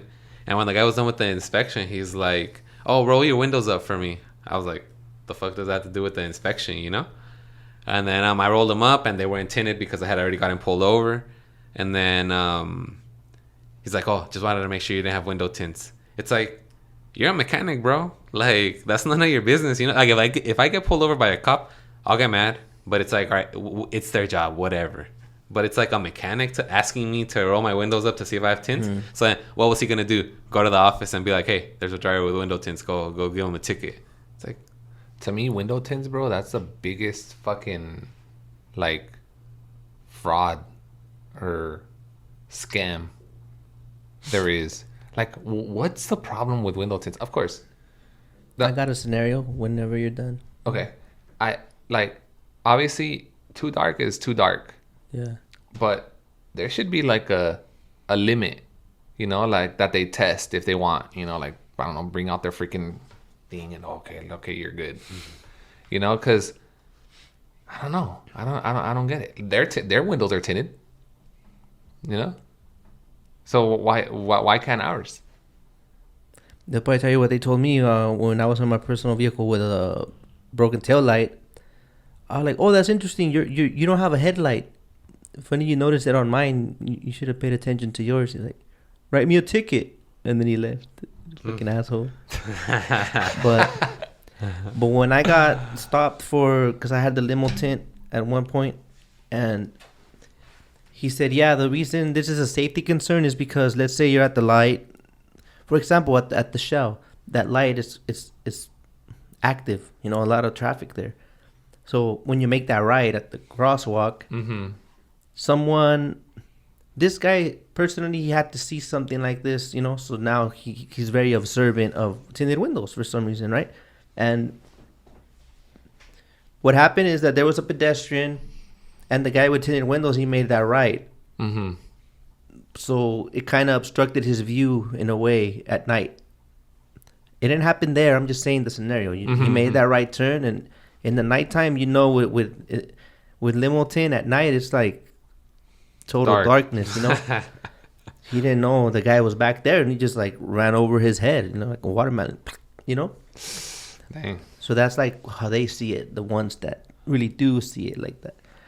But that super trooper, the one on the 91, El Palomo, that guy will see you from a fucking the next city. Dude, what I wish I would have had a dash cam. I think he's the one that pulled me over when I took off the tints. Yeah. Dude, like, I just thought to myself, I wish I would have had a dash cam. It was years ago, like fucking 3-4 years ago. But you don't like the way he did it, probably, huh? Dude, no, yeah, the way he did it, because so he's in the carpool lane, so I had my windows up. I mean, I was rolling or whatever. Like, I hadn't seen him, so all right, he's in the carpool lane. Dude, he swerved all the way. So, like, I was passing an exit. So, he swerved all the way, like, in front of me, and then got off, like, on the exit lane. And then he got behind me. It's like, was that necessary? Like, do you almost need to cause an accident to pull me over for window tints? Yeah. It's like... kind of like when they chase you down in the terminals and tell you to slow down, but the whole time they were running stop signs just to let you know. Safety first. Hey. Right? That's good. Yep. Yeah, so... I mean, when I saw that it was him pulling me over, I didn't even roll the windows down. I was like, I know why you're pulling me over. Fuck like, yeah. So, he used to love that old car he had. He had to upgrade recently. yeah, the white Charger. Yeah, Now yeah. he's in a regular knows one. him. Yeah. You know? He even pulled me over one time, and I'm like, I don't have tinted windows this time. He knew who you were already? Yeah. He's like, I'm just writing something for the chassis. You know? He didn't even give me a ticket. All right, free to go. You know? Yeah. He just wrote a ticket for the chassis owners, you know? Yeah. He didn't let nothing slide, you know? Yeah, I still see that guy around. He's still there. He had a little pistolita where like literally prints it out all on the spot. Like, yeah. Anyways, how do you guys stay organized in the business? Like, now that you mentioned earlier that you had a positive impact, you know, like as far as where it's going now. So I do basically I do everything for everyone except my dad. My dad every time at the end of the week, he wants to be like, oh, ¿cuánto saqué yo? It's like, well, you don't send your log, you don't send anything to Jen, and Jen's the one that organizes all that, bro. She has a spreadsheet. She inputs all the containers, the bookings, and she's the one that does the payroll. So that's kind of what's helped us stay organized, dude. Like, her doing that for us. So she'll break it down, you know, like, okay, just to throw numbers out there. The drivers made gross 1,000. 300 is for them. The rest is for you. So then that's how we do our checks. So as far as, I mean, to staying organized, I feel like that's what needs to be organized. Your truck might be a mess, you know, but Yeah. as far as like to being organized when it comes to like pay and diesel and expenses and all that stuff, I feel like all of that has to be in line, bro. It has to be in line, because if it's not, you lose track of how much you're making, and then you find yourself spending more than you make. You know what I mean? You find yourself counting a lot on the drivers if they're turning in paperwork or not, or like, is it easier on the billing side if The system that they run is it's pretty like organized and pretty like straightforward. Yeah, because so the drivers basically, so the only one that does like accounts from like the Bueno Park account, and I don't think you ever went to a Fullerton account, but they're the same thing. They're like preloaded and you just pick them up, drop and hook. I'm the only one that does those. So when I do those, like I don't send them the info or whatever, but I bill it to like the company, but I write it down in my notebook, like on my log. But the drivers rarely do loads from the account, but when they do, they send them. But that's basically how we all do it. Like whatever load we pick up from San Diego or from Escondido, we're sending in the pictures. I mean, same thing that you were doing. So it's easy to keep track of everything. And then so Jen receives the picture, right, in the group. She'll receive the picture. She does the appointment first, right, or whatever needs to happen. She does that first, and then from there she transfers it over to the spreadsheet, puts it in under your name. So she'll have like a spreadsheet just for you. She'll type it in, whatever, put the full pay, and then also includes it in the invoice. So she'll have a log for you. Remember the log she used to send you? Did she ever send one to you? she would email them? There you go. She emailed. Yeah. So she'll email it to you. She'll email you the spreadsheet, and then at the same time she'll include it on the invoice. So on Friday she turns in the invoice. So she sends the invoice to the people that we work for, to their emails and stuff. So that's how it. I feel like that's just easier for sure. Like that's the way we run things like that helps for sure. Cool. Do you have a designated day to do all the billing, or if you could do it faster, like the same day, would you prefer that?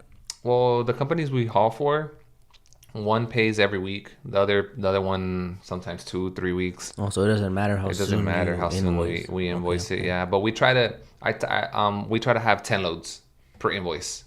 So 10 loads per invoice, and then we send it. And then that company that pays us like every 3 weeks, sometimes will pay us like 4 invoices, like at a time. So they'll take 3 weeks, but then they'll pay us for like all 4. So what's your biggest problem that you face that causes like a little bump in the road when it comes to the operations? Like, what's your weakness? Dang, that's a good question, bro. I don't know. What do you think, Georgie? Maybe you'll give me an idea. Like weakness when it comes to like what, like to charging the companies? Operation. Like, what do you rely on? Like, does it fuck up the momentum if the drivers don't turn in paperwork? Does it fuck up the momentum if there's no communication about the cutoffs? Or what's your biggest?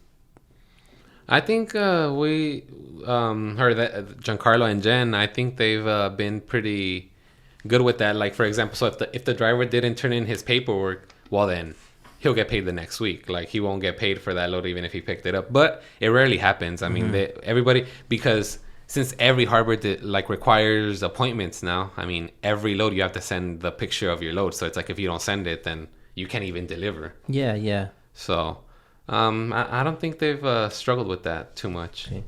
Must be an export thing. Yeah, it must be. I guess, dude. I mean, shit. Like, sometimes getting the logs from the drivers, I mean, I guess, but it's not a big deal. Like, we tell them, because so the way we get paid is my dad receives the checks to Triple G, the big account, right? Everything goes into that account, and then from there I deposit to my corp, he'll deposit to his corp, and then we process payroll. What's the name of the corp?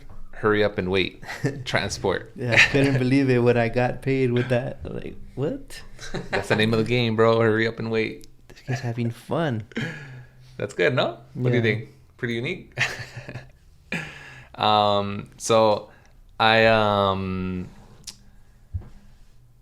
we need to process payroll. We need you had that problem too, trying to act dumb.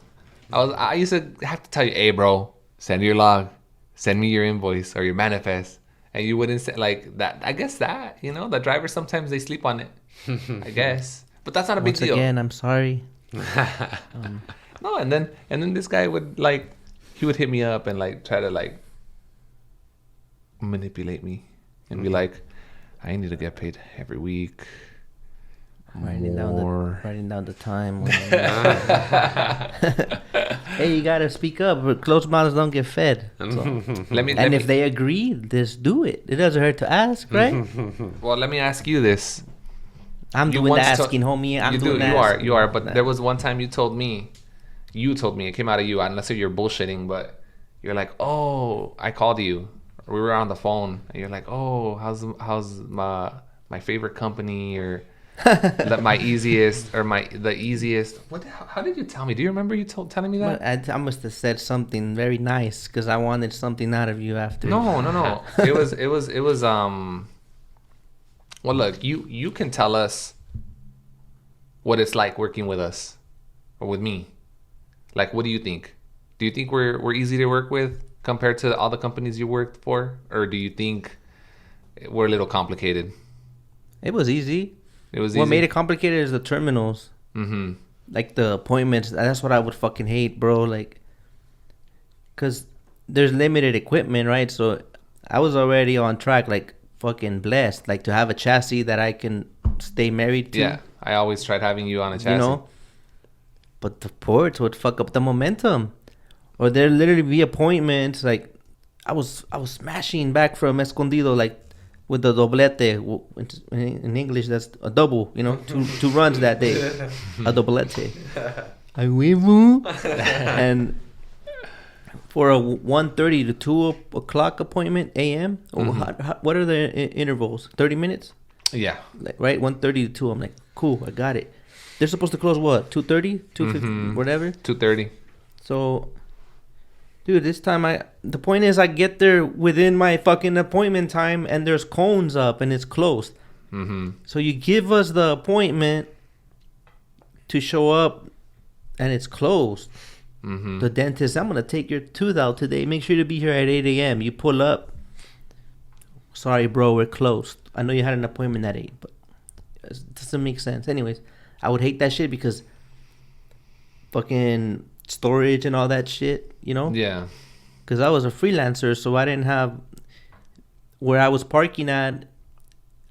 I didn't want to be conchudo, like to where in English is like just take advantage of people's support or generosity. Like if I'm not hauling for you, I'm not gonna be staying in your parking spot for free, you know, like taking advantage of that. So I would park on the street, and then when that would happen, I'll be stuck with that load, and we were waiting when you know what I mean. That would throw me off. And that's funny because that doesn't happen anymore, huh, Georgie?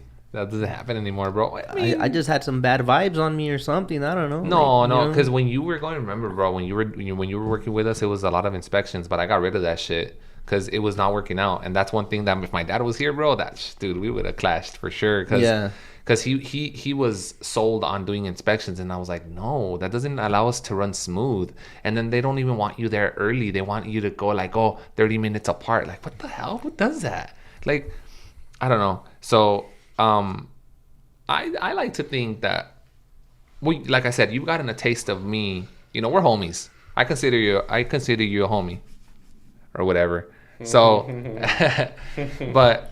Georgie, come on, Georgie. So, I like to think that I'm pretty easy to work with. Like, you know, you and I would have conversations like when you wanted an increase or when you wanted more work and stuff like that. And I like to try to make it work for everyone, you know, not just you. So at the same time as I was trying to make it work for you, I was trying to make it work for everyone else as well. Sometimes I just have bad days, and no matter how hard you really wanted to make it work for me, it just wouldn't. You know. So since you've gotten a taste of it, bro, that's how we work. That's how I am with the drivers. That's how I am with everybody else. And it's not necessarily the way my dad wants it to be, you know. Like he wants to see you struggle, bro. He wants to see you have a bad day, so he could be like, "Yeah, you're working hard." So why though? I don't know. That's what I'm saying. I don't know. We don't know, bro. We don't know. So, man, it sucks that my dad couldn't be here. So, you know, and because of work, like he had to stay at work. So I feel like go ahead. No, I was just gonna say, like, to Giancarlo's point, it's like if you could do a doblete in, let's say, 14 hours, that's a long shift, right? It's not a short shift. The 14-hour shift is a long shift. So you did your doblete, you worked hard, like that was your day, you made your quote or whatever, so you're good. if you could take 18 or 20 hours with the same doblete, my dad thinks you're working harder because you worked more hours, but it's like if you're doing the same work in less time, I mean, you're still doing the same job. There was room to do more work, and therefore you're lazy. Yeah. So I was thinking, like, this is not a sales interview or whatever, but I'm surprised I hadn't mentioned the Port Pro stuff to you. Like, see how that would play in a role in that, you know? Mm-hmm. I mean, I'd be down with Jen to test it out, and if she likes it, we could talk about it. But I mean, I can't promise you anything. Because she has her system, I don't mess with it, bro. Like I don't like she has it set. She has her laptop. Yeah, her that's iPad. what a lot of people do. Like, you'd be surprised. Like, a lot of company owners, I notice if they know they're not going to use the system, they really respect and value the opinion of the people that are actually running that. So most times it is dispatchers doing the demos, you know, and they give the okay or not if they like it. So okay. like, yeah, I'll let you know if my dispatcher likes it. We're good, you know. But yeah, I think at first, because I came on with them as head of driver relations, so get like a perspective from. It's interesting, right? Like, because you get people making things or products for a market that they don't know nothing about it, or like they don't even consider what would you think about this, you know? Like, so that was pretty cool. But we got an update on the app coming, on the driver app, so I'm gonna be definitely more involved in that. Like, simple suggestions. I'm not saying I'm a developer or nothing, but it just feels good that you get to have your 2 cents, you know? Like, I'm a driver. I've been a driver. I think efficient. You know what I mean? It's efficient for export as well. Like, yeah, drayage. Okay. The leading operating system for drayage carriers. I said it in the intro. You know? I think at first it was just because I'm running this podcast, the KONTAINEROZ brand, and, you know, movement stuff. And it's like, I've never been like really like all like, want to be all salesy and shit, you know? Yeah. It's easy to get like, how do I say it? Like, I think it's a very sensitive subject depending how you run it, you know? Next thing you know, I'm a Port Pro pusher, you know? But what happened here, the difference is that I really believe in it, you know? I see like their vision when they're trying to get people organized. Because think about it, like a lot of companies complain, the terminal is this, that. But their operations suck. Like they're losing PODs left and right. They you know, dispatch problems. They forget about a container. They got out of the demurrage. But they're mad they had to pay it, but they don't look back at what led to that. Like, disorganized. You know? Yeah. So I think check that out and then let me know. I will, bro. And yeah, because I've been imagining it like the system they got, where like how it would have worked with different scenarios of companies that I work for. Like, see, maybe you wouldn't have had to be asking me like send in the, you know. Because as Jen would dispatch me when it's completed, all the paperwork and all the photos I took, it automatically goes to you guys, you know, so it's there, you know. And if she wanted an update, then I go to my load history in the app and I upload a document, and there's already pre-selected options depending on what she requests.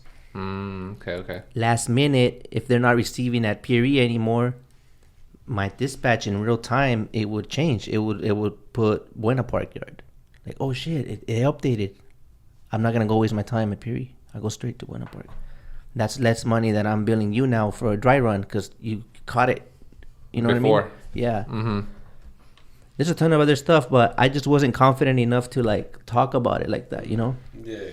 Because but like I said, I've been offered partnerships before. Thank God. Like, you know, I'm blessed that I've had opportunities, but none really felt like I wanted to jeopardize like KONTAINEROZ, you know?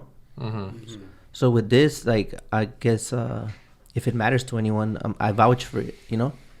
I'm willing to say that I believe in their product. You believe in that product? Yeah. Nice. Yeah. So For sure, bro. Because that makes sense. We need to do organization, you know. But I think that's what. I whether think that's you my use dad's. Port Pro or not, we need organization and start with our own circle, our own companies, make them efficient, and then we could point the finger at like, oh, your system sucks. Like, but we're still like over here, you know, using the old school ways, texting the guys. You know, one scenario, this lady that I met at one of the at the events, we exchanged numbers. We you know, anyways, long story short, she sent me an empty. She dispatched me an empty. I'm not her driver. She has another driver named Luis. She dispatched me an empty. That wouldn't have happened if she had the proper operating system. Imagine I never told her, hey, you sent me an empty. She would have gone about her business. Imagine that was one of your empties that I had to load in Escondido. It never made the cutoff because you sent it to the wrong Luis. That's true. How much does that cost you? Yep. That you can't use that chassis because now it's parked on the street somewhere loaded. You missed out on more work because of a bad system. But people want to save money. But they don't. They see it like they're saving money because the systems, that's an expense. I'm saving all this money, but they don't see what they're saving in the avoidance of problems. You know what I mean? But yeah.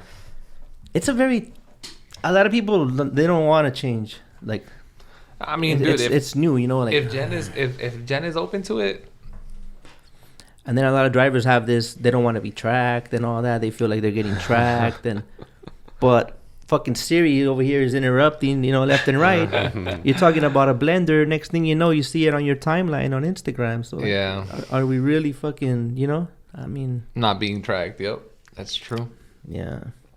But anyway, not a sales conversation at all. Just, you know, I don't know how we ended up there with the whole operation thing, I guess. As far as with your dad, we're almost done here. I promise.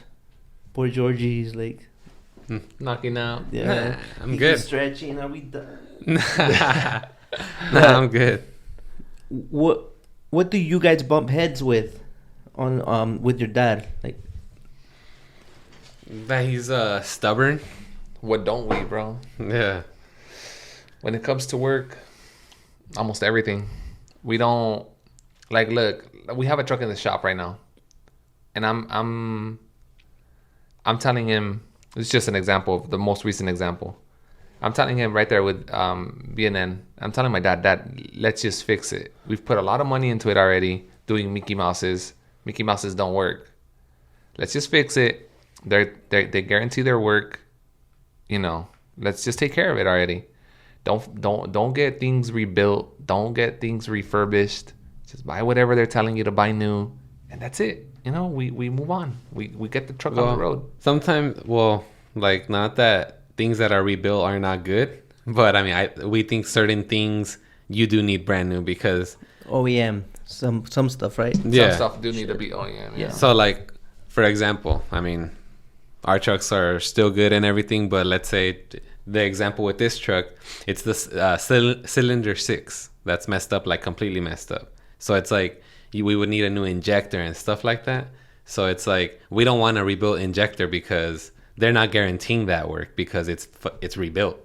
But I mean, my dad is he likes to save himself money, but I mean, does he really save himself money if the truck is in the shop next month? You know? Good one. And then I mean, the most recent thing is the way he spends his money.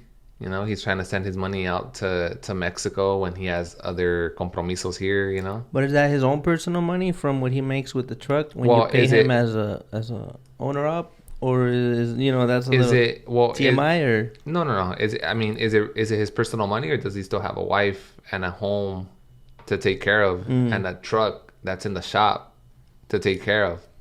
So for me, it's like he should take care of those things first, and then, dude, if you have money extra, shit, by all means, do it. Do whatever you want to do, but there's things here that need to be taken care of first, you know. So he doesn't see that. He sees like, oh, yo trabajo mucho, ¿dónde está mi dinero? And it's like, well, dude, look at the life you live, you know. Like, you're going constantly to Mexico. He goes vacationing over there, so he misses, say, a week of work. That's already, say, $5,000 that he's not making, right? At least.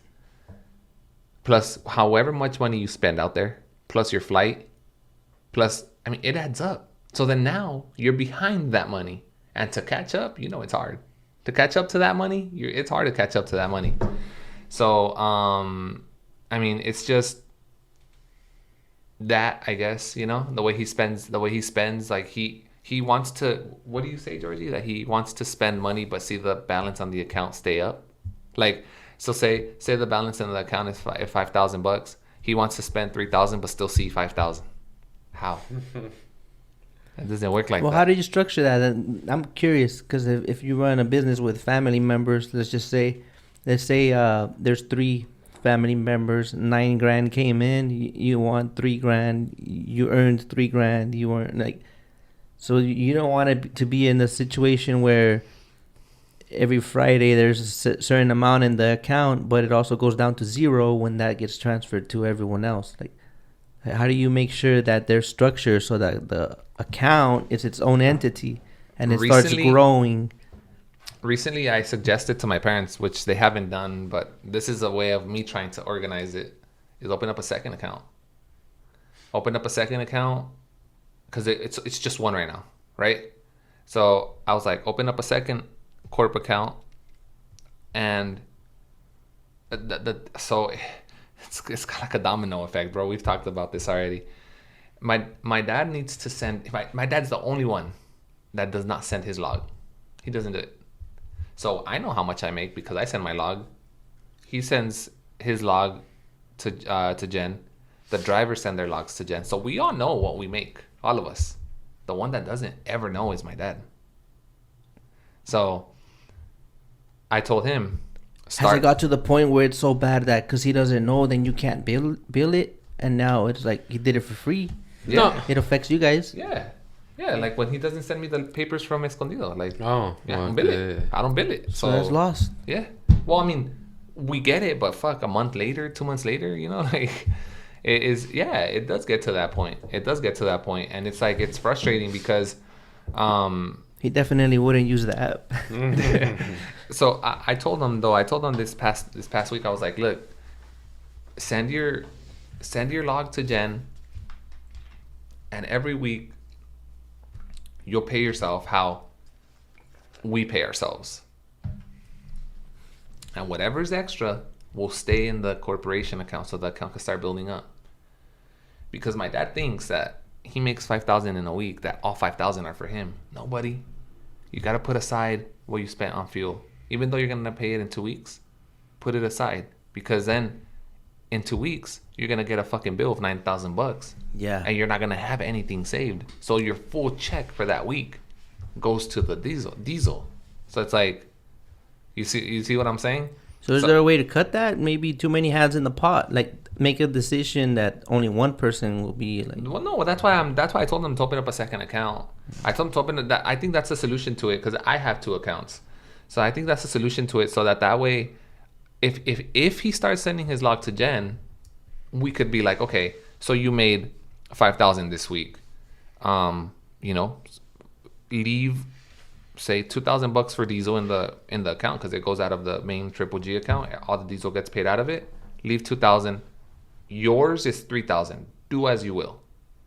But right now, he sees large balances in the account sometimes, and he thinks it's all his. And it's like, no, it's not all yours. I still have to pay myself. He still has to pay himself. We still have to pay fuel. We still have to pay everything. Like, I make more than what I deposit myself sometimes. I leave the money in the account sometimes because he doesn't even like that either. So it's just, I don't know.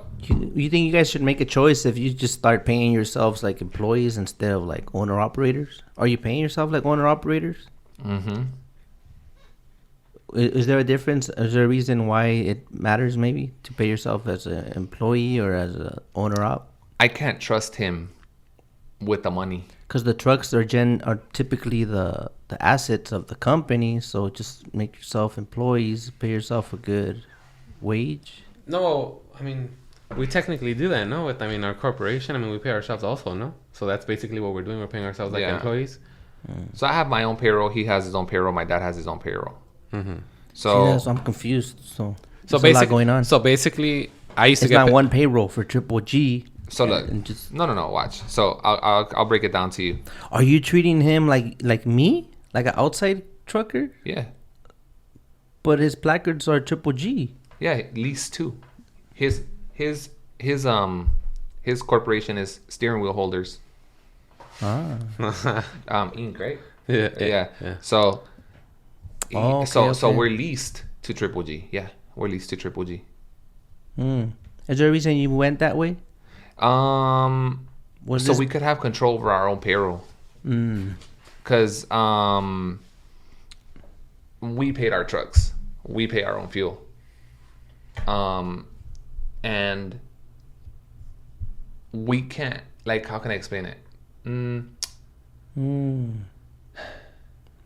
If we, so look, I'll tell you the reason why it's like that. So look, Triple G is the main account, right? From Triple G pays my corporation, pays his corporation, right? So we get money dispersed to us. And then once the money's in our corporations, we pay our individual self. We did it like that so that, for example, say we make $5,000. So I'll keep it at 5,000. Yeah. Say we make $5,000 in the week. I'll pay myself to my corporation $5,000. If I left it all in Triple G account, I would only pay myself whatever my payroll is and leave the rest there and trust that it won't get used. But then what if I need to access those funds? Then it becomes is the money there? Can I use it? Asking for permission, giving a heads up. And I want to kind of have access to my money whenever the hell I want. So then it doesn't become a conflict of interest. Like, it's your interest to grow your personal account, and so long as Triple G keeps funneling it over, there's something in Triple G that probably you're uncertain about. Like, the money will still be there. There's no order, maybe. Like, as far as like, do you feel that's why you want to make your father an extra account so he could do the same thing? Do the same thing. And then you all do it. And we all divide our own money, but still leave because the main Triple G account needs to have funds, because that's where all the bills, that's where most bills get paid. You don't want to do the sacrifice and then someone else like coming into Triple G and taking it. Okay. But Yeah. if everyone's on the same page with the individual corps, then whatever they get, they're good. Then you're all in agreement that no one's gonna touch what stays. Then. So like, But isn't that like, I don't know. I'm just being too nosy, maybe, but it feels like, why not just focus and go all in on growing Triple G, like, and just. it's because it's difficult, bro. It's difficult with my dad. I think we'd be able to do it if it was just him and I, to be honest. But with my dad, it's because he thinks all the money that's in there is his, and it's not. Because think about it, like the Francos or whatever other big companies are out here. I don't think that They do it. You think so? Yeah. Like Of course, like bro. a family business. Oh, my uncle's gonna do it this name. My other uncle would do it this name. Like, Well, they're gonna have to pay someone. So most truck drivers, even though they're drivers, they get paid to Luis Molina Trucking. It's the same shit. It's just I have a corp. That's it. Do you see what I'm saying, or no? but your guys' accounts are not on the same. They're not. They're DBAs or No, they're corp. Corp. S corp. Okay. We have S corps. Okay. And it makes it easier too when you're doing taxes, bro. Yeah. It makes it easier when you're doing taxes. I would encourage everyone to get corps, bro. What's the difference when you said S corp? The S corp I haven't really understood. Dude, it's actually, I don't really understand it too much either, to be honest. Georgie. Let's see, Georgie. He's just gonna be like, he tells me what to do. Yeah, no, I don't know. Look, my accountant or my tax person, he's explained it to me pretty well in professional terms, but I cannot translate it over I've heard here. it too. It's one of those things that in the moment you're like, oh, okay, but then you want to You Yeah, can't translate it. forgot. Yeah. Yeah. So all I know is that, you know, It's split in a certain way, I believe, and the percentages are different, so it kind of balances out eventually. so I know that when you have a corporation, you pay 15%. I think it's 15% versus like 33 that if you're a sole prop. 33 is the dominant one for the corp. That's the standard one, right? The higher one is like, but the S corp is the one that gets you less, I right? think so. You pay Yeah. like 15% of your income in taxes. I think it's something like that. And then as a sole prop, you pay like 30 something percent. I should get a CPA on here. Yeah, that might be a good idea. So that way we could educate us, or if we forget, we just go back to Yeah. that episode, you know? Yeah, and there's nothing to be ashamed of because people are doing it. But it's like, let's just know a little more about what we're doing. I would. You know what I I mean? personally, I think Giorgio can agree, and even Duck Sparrow and Fabian that were here in your previous podcast, they have their own corps too. I would encourage everyone to have it, bro, because you have like a structure with your payroll too. So I have a check. I have a W-2 as well. Like I pay myself individual as well. And then yeah. It just sounds really confusing. A lot of things to do, you know? It really isn't, dude. Like, think about it. Look, all of our checks from Escondido, San Diego, Buena Park, all of the checks, they go to Triple G. Yeah. So they get a large sum of money in there, right? Yeah. The way we send our logs to Jen, he sends it, everybody sends it. We split that to what they individually made. Yeah. Right? Once they're split and in that account, now those are my funds. I don't mess with Triple G anymore. But who has the say in what happens with the money in Triple G? Is My that dad. My dad. Oh, I see what the problem is. You see what I'm saying? So that's why I think he should open up still Triple G, Yeah. another Triple G account. He could still open up another Triple G account, but an account where he moves his money to. Yeah. But he's gonna be in for a rude awakening because, so look, when we get all of our checks deposited, bro, I'm not gonna lie. Like sometimes it's we have good weeks, good months, or whatever. It's a good amount of money in there. So my dad sees that and he thinks it's all his, and it's not. So he sees like, oh, like how do you have? I don't know what he thinks, dude. But he thinks that like. I don't know what he thinks of me and Giorgio, but he thinks we're really well off. But it's like, dude, we have what you have. Like we literally don't have anything special. Like we're the same. We struggle too, you know. Yeah. And I think that he's in for a rude awakening because once he starts sending Jen his logs, like what he did for the week, he's gonna realize that like, oh fuck, like yeah, there's like 30 grand in there. But only 7 is mine, you know? So with those 7, all right, pay your fuel, pay your truck, pay your insurance, and then whatever's left over, process it as payroll. And then you pay yourself on a W-2. Yeah. So that's the way we have it organized, bro, in a way. And it works out for us, dude. But you got plans to make that happen for your dad. Yeah, Because that's making it hard. You think for progress, or I literally just suggested it last week, huh?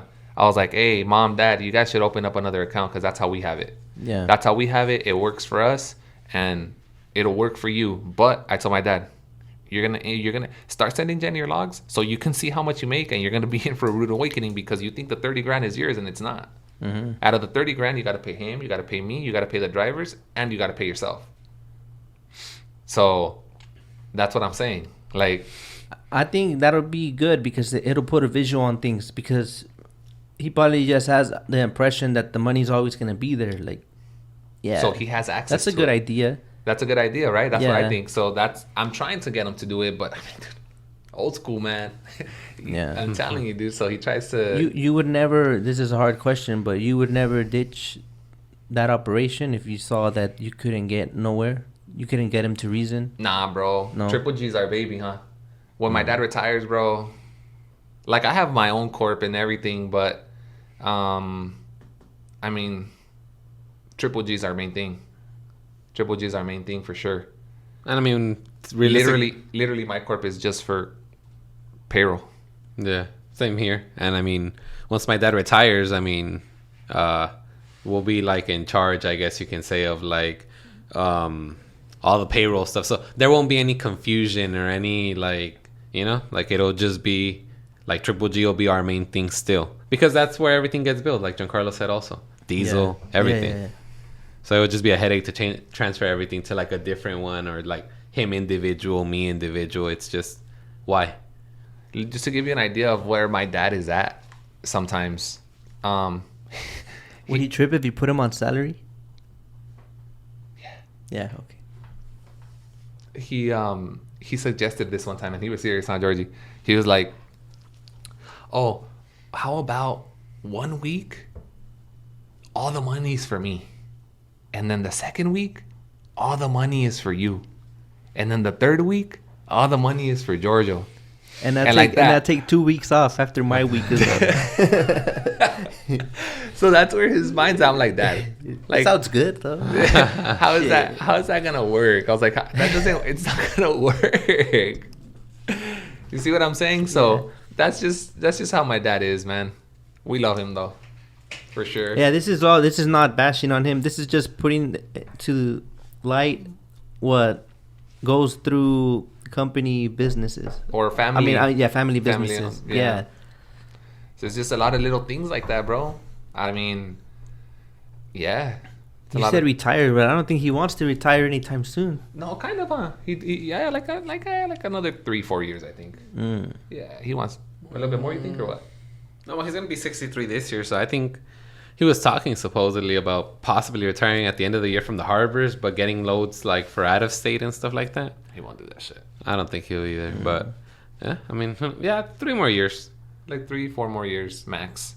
And once him and I are just in charge, then we could do what we're doing with our corp with just triple G, you know. But for now, this works. It makes us feel organized and stuff, and we're good like this.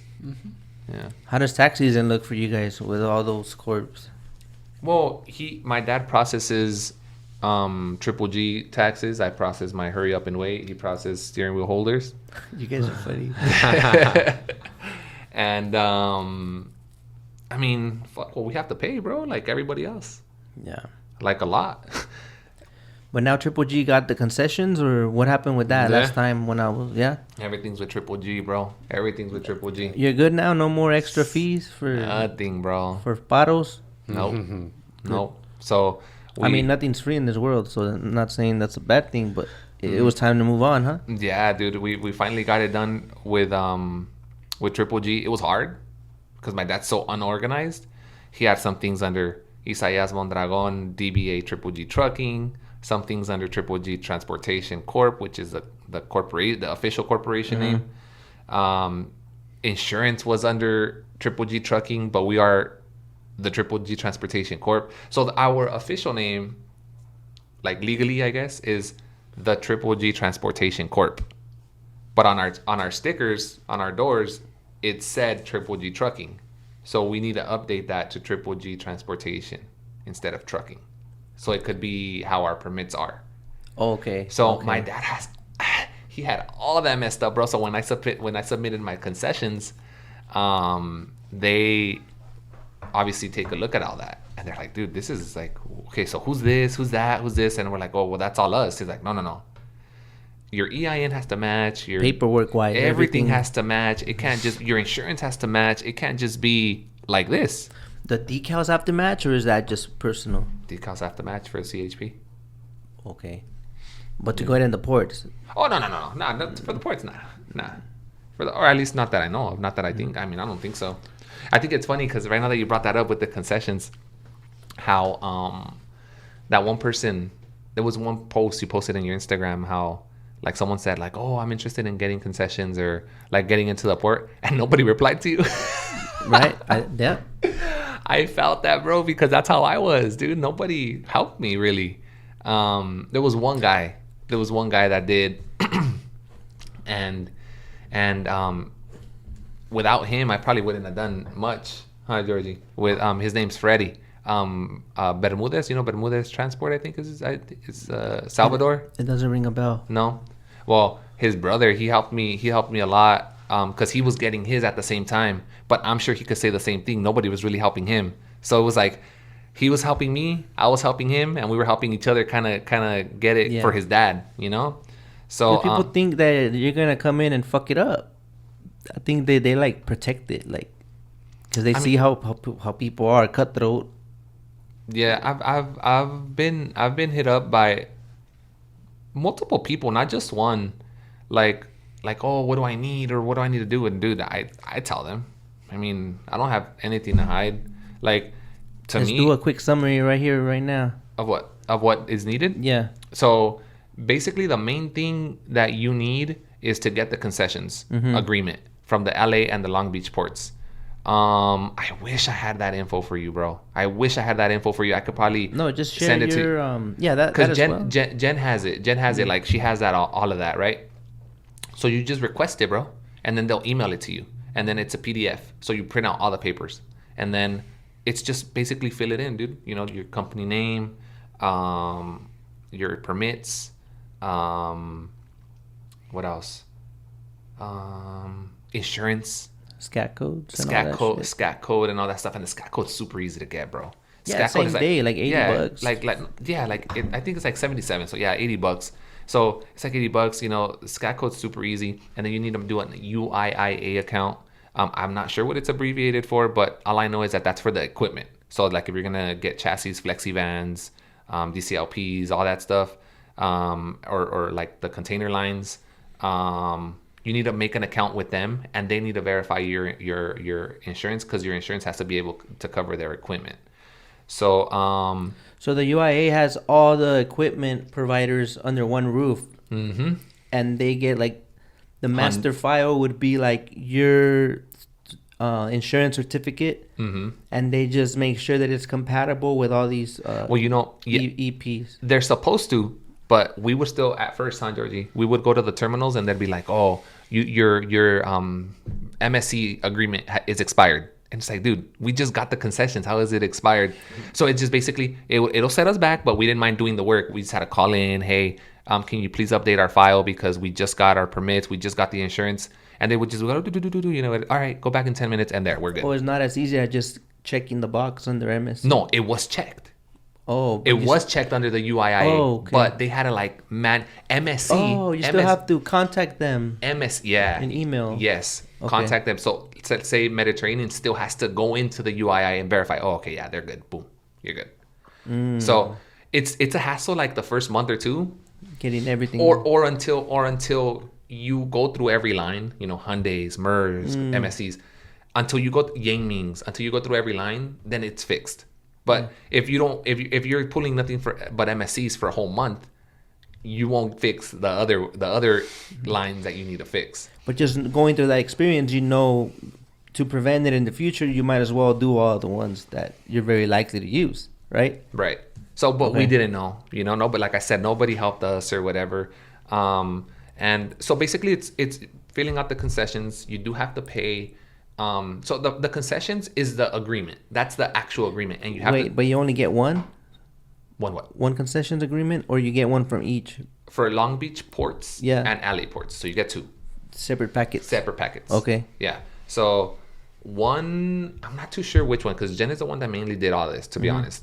But one, you have to send a check for $2,500, and the other one is $200. And I want to say $2,500 is for the LA, and the Long Beach is $200. Yeah. And they cash those checks, and that's for if equipment is damaged at the end of the year. Supposedly, you're supposed to get that money back after a year, or they take money from there to like, if something is reported damaged ever, or some type of incident at the port, they kind of get it like as a down, The speakers are damaged all the time. Invest that shit in some speakers, man. Come on, guys. So they do cash it. You do have to. You can mail it in, but something like that, like something critical like that, or like important like that, I would go hand it in. And I know that one of them is right there, bro, off Anaheim. I think that I want to say that's the LA one where you get your RFID tag. One of those packets you turn in there. Okay. And then the other one, which I want to say it's the Long Beach one, you turn it in downtown Long Beach. Yeah. And then they just review it, and then they email you when everything's approved. So they'll just email you, oh, congratulations, your application for concessions are approved. But for us, we turned in the applications, and then that's when we ran into a bunch of shit, you know, like, oh, who's Isaias Mondragon, DBA Triple G Trucking, or why are your DOT or your MC don't match? And it's like, dude, we took forever to get it, but finally I was able to get it. But if you start your corp, and I believe, if I'm not mistaken, I'm like 90% sure, to get your concessions, you need a B Corp. Yeah. I'm almost certain that you need a B Corp. So On authority, of course. Mm-hmm. So with that said, I'm trying to think.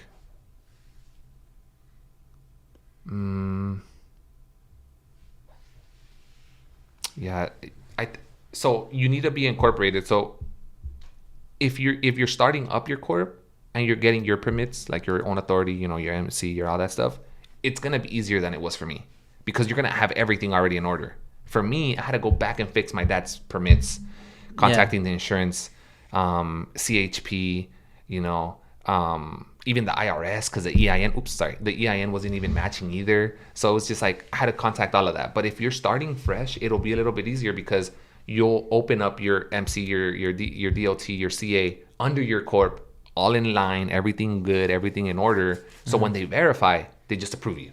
Yeah. You know? So for me, I had to go back and fix until we finally got it. But yeah, dude, I mean, it's a process though. It's not gonna be like from one day to another. It's gonna take you at least a month or two in doing everything. What other things did you register for? Like Emoto, does that ring a bell? Emoto, yeah, Emoto. You have to go personally in there and into each website and Create logins with your scat codes and stuff. Yeah, you have to personally do it. Nobody even tells you what websites they are, dude. Like you have to know what websites you need to go to. I had with Jen and I had to figure that out. You could even create a login now, huh? Without having a concessions agreement, and it'll be like a limited view or what? It's a limited view, exactly. When does it become active? Like, how do you know like you had access now? You contact Emoto, and then so for example, Emoto, you contact Emoto, and then they do it. The one thing though you do need for sure to make a login for all of them is a scat code. So if you don't have a scat code, you cannot make a login for any terminal. But full authority to like make appointments and stuff like that, you will not have that until you have your concessions. So that area would just be restricted, or how does it look? It doesn't even give you an option. Did you ever experiment? Yeah, it doesn't even give you an option. So on the drop downs, it'll be like, oh, trucker information, stuff like that, but it won't be like pre-gate visits or appointments. It won't give you the option even. Okay. It looks the same, but it doesn't even give you the option to make appointments and stuff like that. What about broadcast emails? What is that? Broadcast, like would you get like the news of everything going on? Like, oh, they just send random whatever email you provide to them, the UIIA, the eModal, the terminals. What else can I think of? I think that's it. Just the eModal, UIIA. Where they send? So whatever email you provide, they just send like a mass email, like on updates, mass email to that email. Who does that? It depends. Each terminal individually, or is there someone that processes that and then? I don't want to lie to you, but I think it's each terminal individually. Yeah. I don't want to get those alerts. Jen gets them. Honestly, she's the one that gets them and sees them. She'll forward them to me, but like I don't freaking know. You know, like I'm not too sure. Because you could get up to like 200 in a week. Yeah, they blow it up. Yeah, they do. So I didn't know which one is important and which one's not. Like that's a good question. I don't know. Jen forwards them to me, but I'm not too sure how she determines which ones matter. Maybe she reads through them, and if she sees like closed, she'll be like, oh, hey, look, this one's gonna be closed. Or if she sees that like, oh, we're delivering MSCs and they're not giving empties at that terminal, she'll send that to me or whatever. So I guess she just determines what's important and what's not. I don't know. Okay. Concessions, application, make your payments, get your SCAC for identification purposes, right? And then the trucks have to have the RFID tags. Our trucks have to have the RFID tags. Yep. And that's right there off Anaheim and Harbor, huh? Yeah, okay. Anaheim and Harbor. That's where you get did you bypass the whole chassis part? Paying the deposits for chassis for the pool? I think that's what the checks that we send, I think that's what it's for. But regardless, we have our own chassis, bro. Yeah, that's why you haven't had a problem. Have you ever tried to take something out with your SCAC code? I think my dad, huh? I think so. They let him out? I think so. Because I thought you had to pay deposits for each, flexi van, DCLI, track.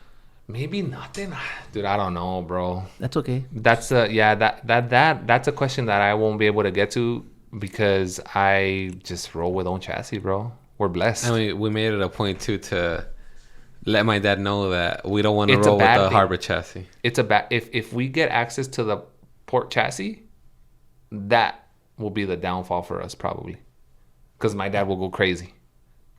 At least like this, we have him kind of controlled. Hey, we don't have a chassis. You can't get an empty. How do you think that would affect you if he could? He'll get like 13 containers out in a week for no reason. Oh, then load that them up, fees. load them up, load them up, park them, and then hey, containeros, hey, mira, tengo cargas aquí. Arrímame la vacía. Te llevas esta y I'm trying to go to sleep, sir. No, ahorita aguantamos ya mero cierran, pero ahorita no está cerrado. So, te traes otra, me la rimas, yo te saco la vacía. Yes. So a week later, who's this calling me?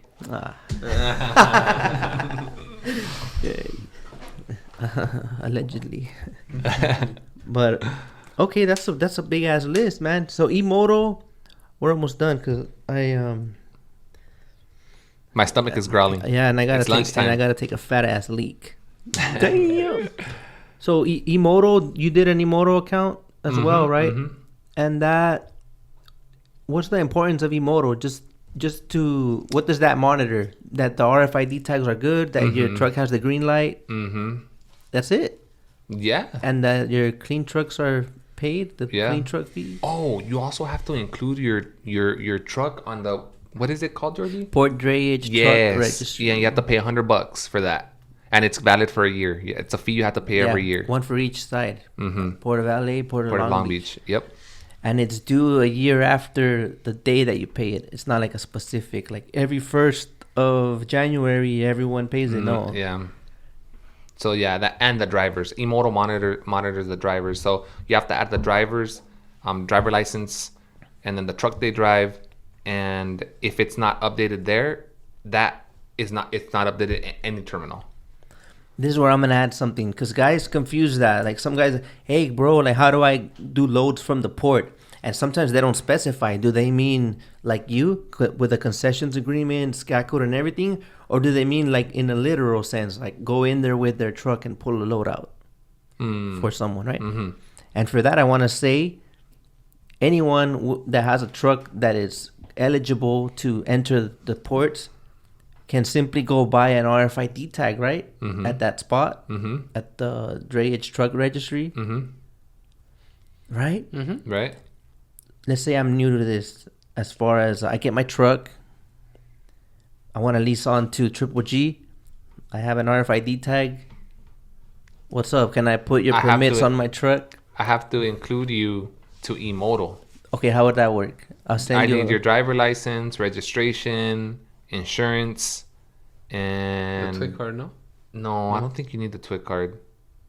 Jen does this, bro. I'm telling you. And the RFID tag, she would probably ask me for the RFID tag. Oh, number. right, yeah. The RFID tag number, it comes out. It's on the side, but I'm not too sure you need that. I think with your license plates, it updates. Because that's assigned to the plates. Yeah, it's assigned to the plates. See. So now. So then from there, you become you go in under triple G. Now I can take the load out under the scat code triple G. Mm-hmm. At any terminal. Once Yeah. it's updated at eMoto, it's updated in every terminal. Yeah. Yeah. But then, you know how that goes. You know, the rate might be one thing, but what we pay you is not going to be the full, Yeah. you know? Because I went through all of that to get my concessions. So how are you going to expect a full rate with my permits? Yeah, that's why they're saying that own authority is good, like over the road or with a dry van. That's own authority, but own authority in the terminals without concessions agreement, it's just as good as being leased on. Mm-hmm. You're just a driver. Yeah. So I hope that covered it as far as like how someone that wants to try ports wants to test it out, get that RFID tag. And remember, it's a like at least a month. It could be more. It could be longer. Mm-hmm. You know, so don't quit your job to come do this and not, you know, and not because you won't have work for like at least a month. Mm-hmm. So but yeah, that's the way it is. I hope other people don't hate me for giving some invaluable information for those that want to get their own stuff, you know. No, and then giving the information is the easy part. Like you have to go out and do it and apply it. That's different. Mm-hmm. You know what I mean? So anyway, so anything you want to add? George, You're spotting lunch. Upon the examination of the way Triple G operates, I think you guys can. We'll spot you, bro. Yeah. We got you. I got you. I'll write you off, and that's it. Oh, that's offensive. Is that offensive? You're a write-off. Yeah. Anyways, yeah. Thanks for tuning in. This time I had real people on here. Yesterday I had nobody, but we made it happen. I still gave you guys an episode. So catch you on the next one. Can we all say bye together? All right. Bye. Bye.